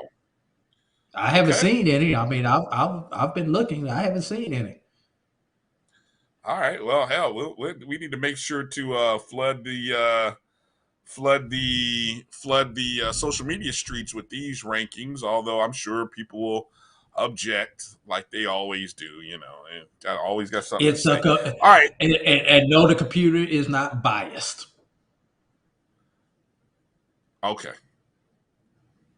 Let's go. Let's start with the Division One men. Let's start with the men. Division One men's. We'll do these by order of division. So we'll do Division One, then Division Two, and then NAIA. Because of the numbers, we're able to do it this way. So as you can see, our top 5, the rankings, consist of Norfolk State with a record of now.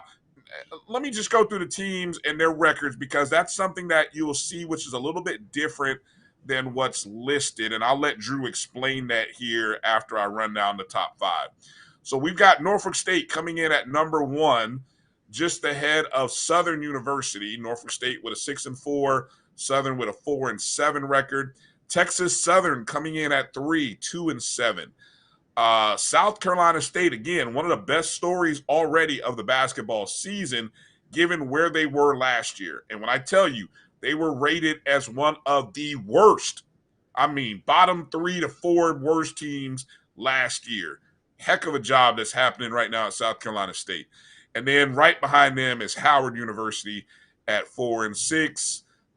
Jackson State, Maryland Eastern Shore in the hunt.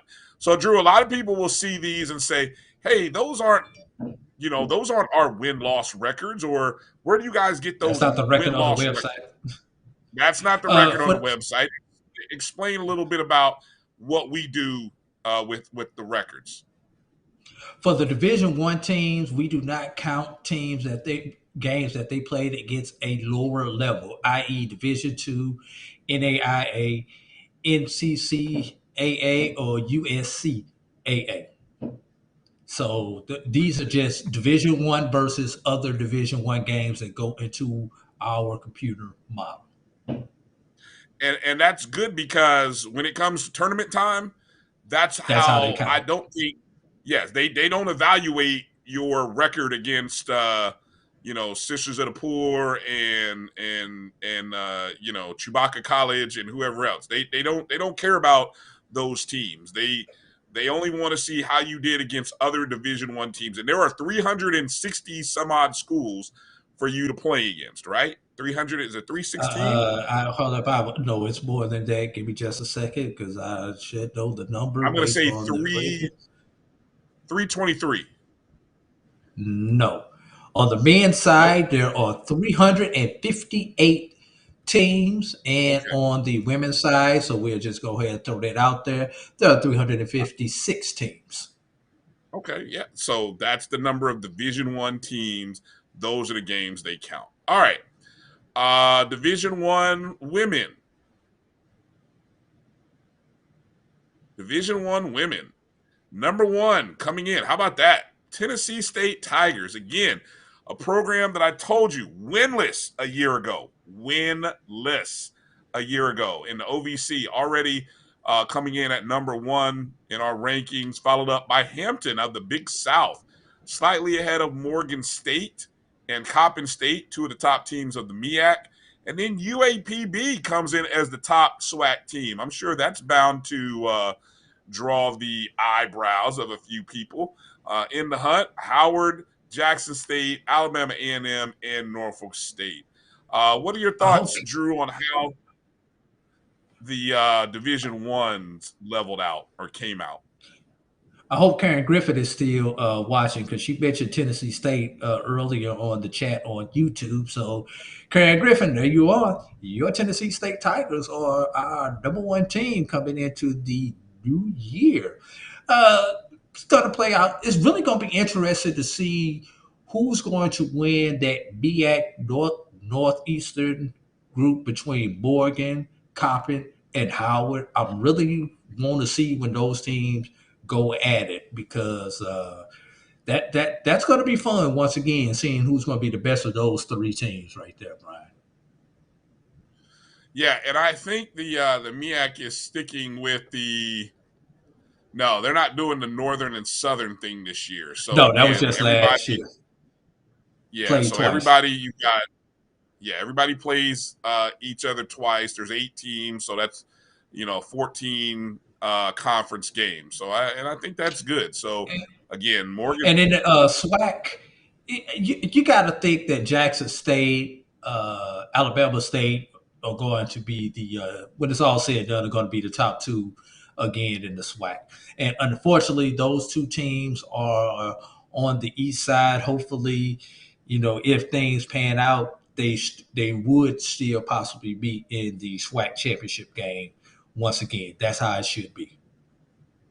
All right, let's go to the next level. Division II men. Division II men's level, and we start off with Fayetteville State, the Broncos, sitting at number 1 in our rankings, 8-5 record, 3-0 in conference play, just slightly above Virginia Union at 8-3, 2-0 in conference play. Then you have Benedict. Benedict men, 9-3, 6-0 from the SIAC. Lincoln, PA, with a 9-4 record, 2-0, and then you have Miles coming in at 7-3. And if you had to finish it out in terms of a top 10, there you would see Elizabeth City State, Tuskegee, Lemoyne Owen, Winston-Salem State, and West Virginia State.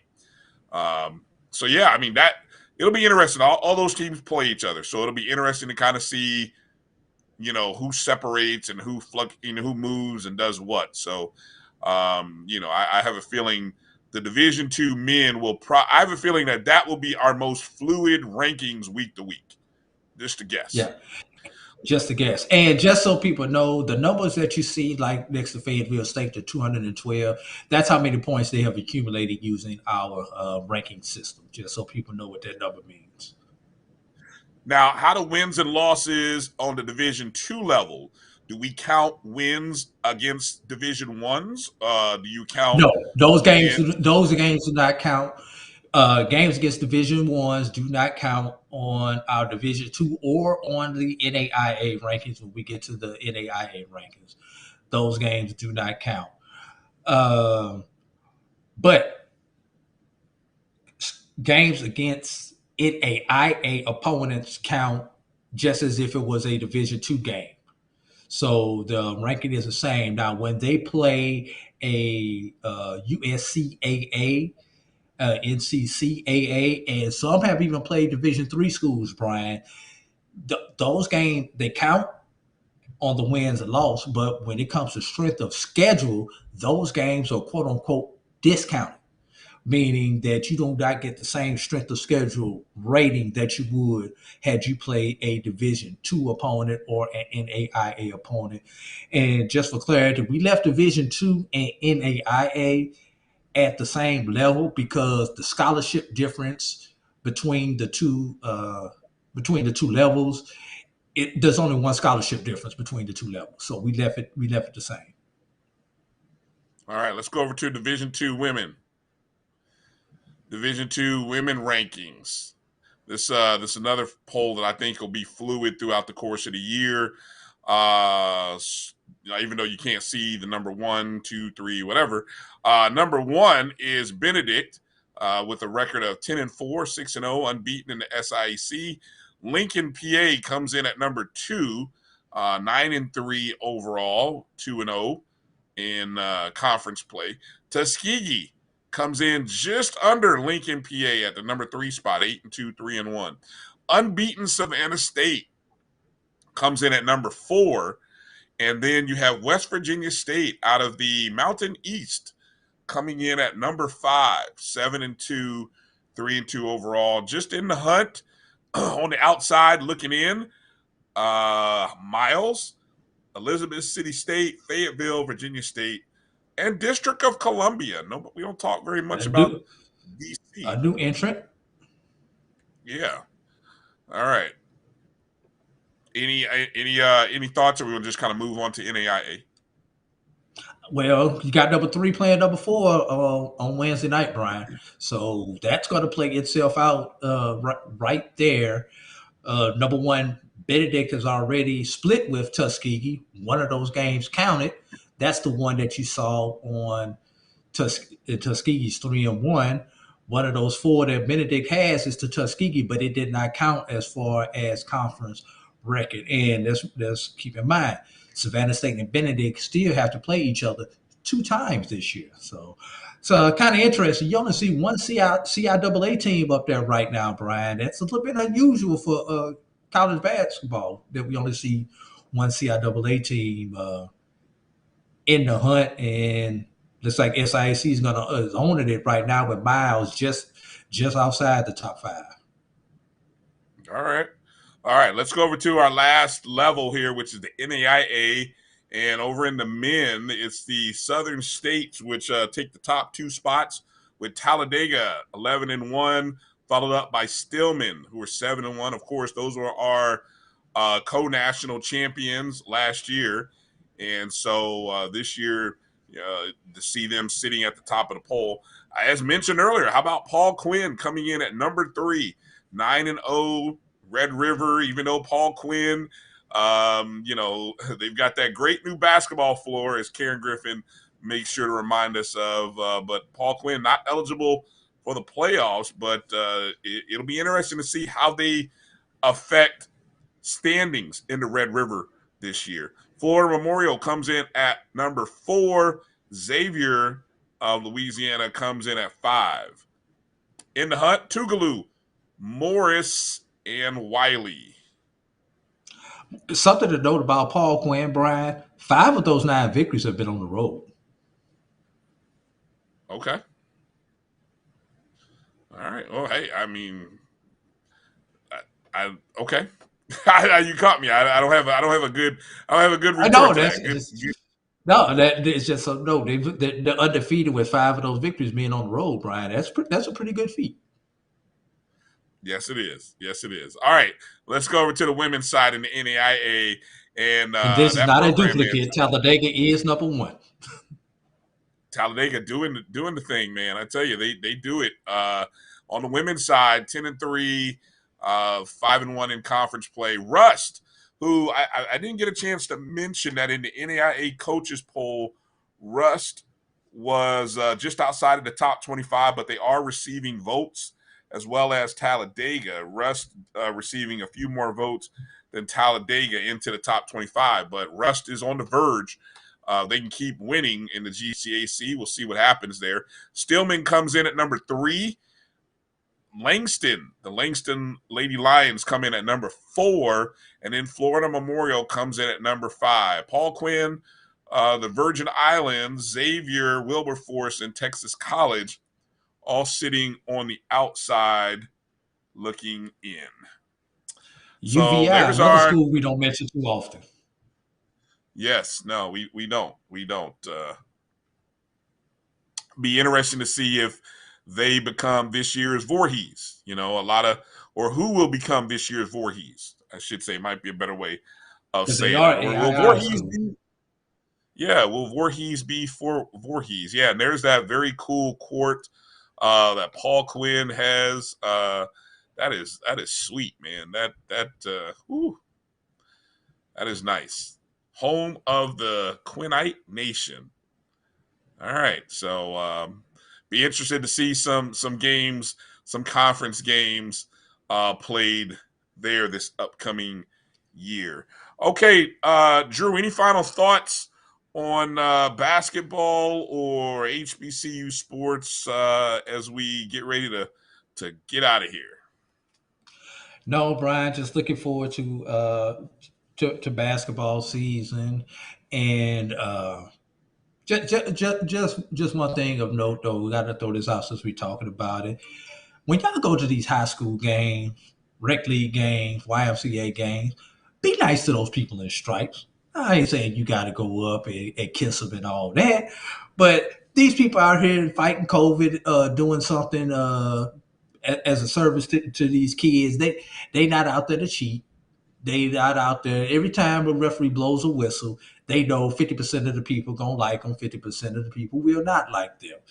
But for the 50% of the people that do not like them, let's keep it respectful. Don't talk about the people family. Don't talk about all that stuff. Just keep it respectful. Just keep it to the call. Let them know you disagree with the call. Don't talk about meeting them in the parking lot though. Just got to throw that out there because I've seen it as we've gotten back to fans in games. People are back to a new level of ignorance towards officials.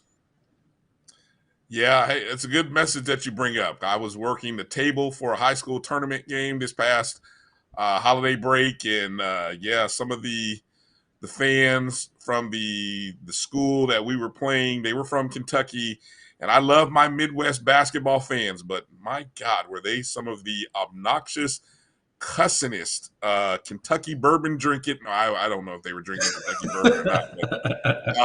But I tell you, man, they should bring their own water bottles into the games now. So they had a stand. They would out cuss a sailor. That's some of the, and they just, every call was a bad call against. So, but anyway, we overcame. So thankfully, but I tell you, man, it was a satisfying win, But anyway, great message there, Drew. My only message or my only hope is that we have no cancellations, that, that games are able to be played, better judgment prevails. And I don't know if that's prayer, luck, or circumstance. I don't know how that's going to happen. A wish. But that's my wish. So hopefully we'll have some games this week. Should be a good, exciting basketball season coming up. We hope this preseason preview was helpful a little bit. Please share, like, the drill. Anything you can do to help move this forward, we appreciate your time. Make sure you're following us on Facebook, Twitter, and Instagram at MyBCSN1, the number one. Go download the Jericho Broadcast Network's app on your Google or Apple Play Store. Search MyJBN or MyBCSN. And, of course, go download the BCSN Pod Zone. All of our shows are streamed on a podcast format, and it's available everywhere that you listen and download to podcasts. Just search BCSN Pod Zone. For our producer, Roy Evans, for my man, AD Drew, I'm Brian Fulford. Thank you for watching. Thank you for commentating. Thank you for being a part of today's show. We will see you soon. We are out of here. Peace out. Happy New Year. We'll holla. But my beats, they are hard.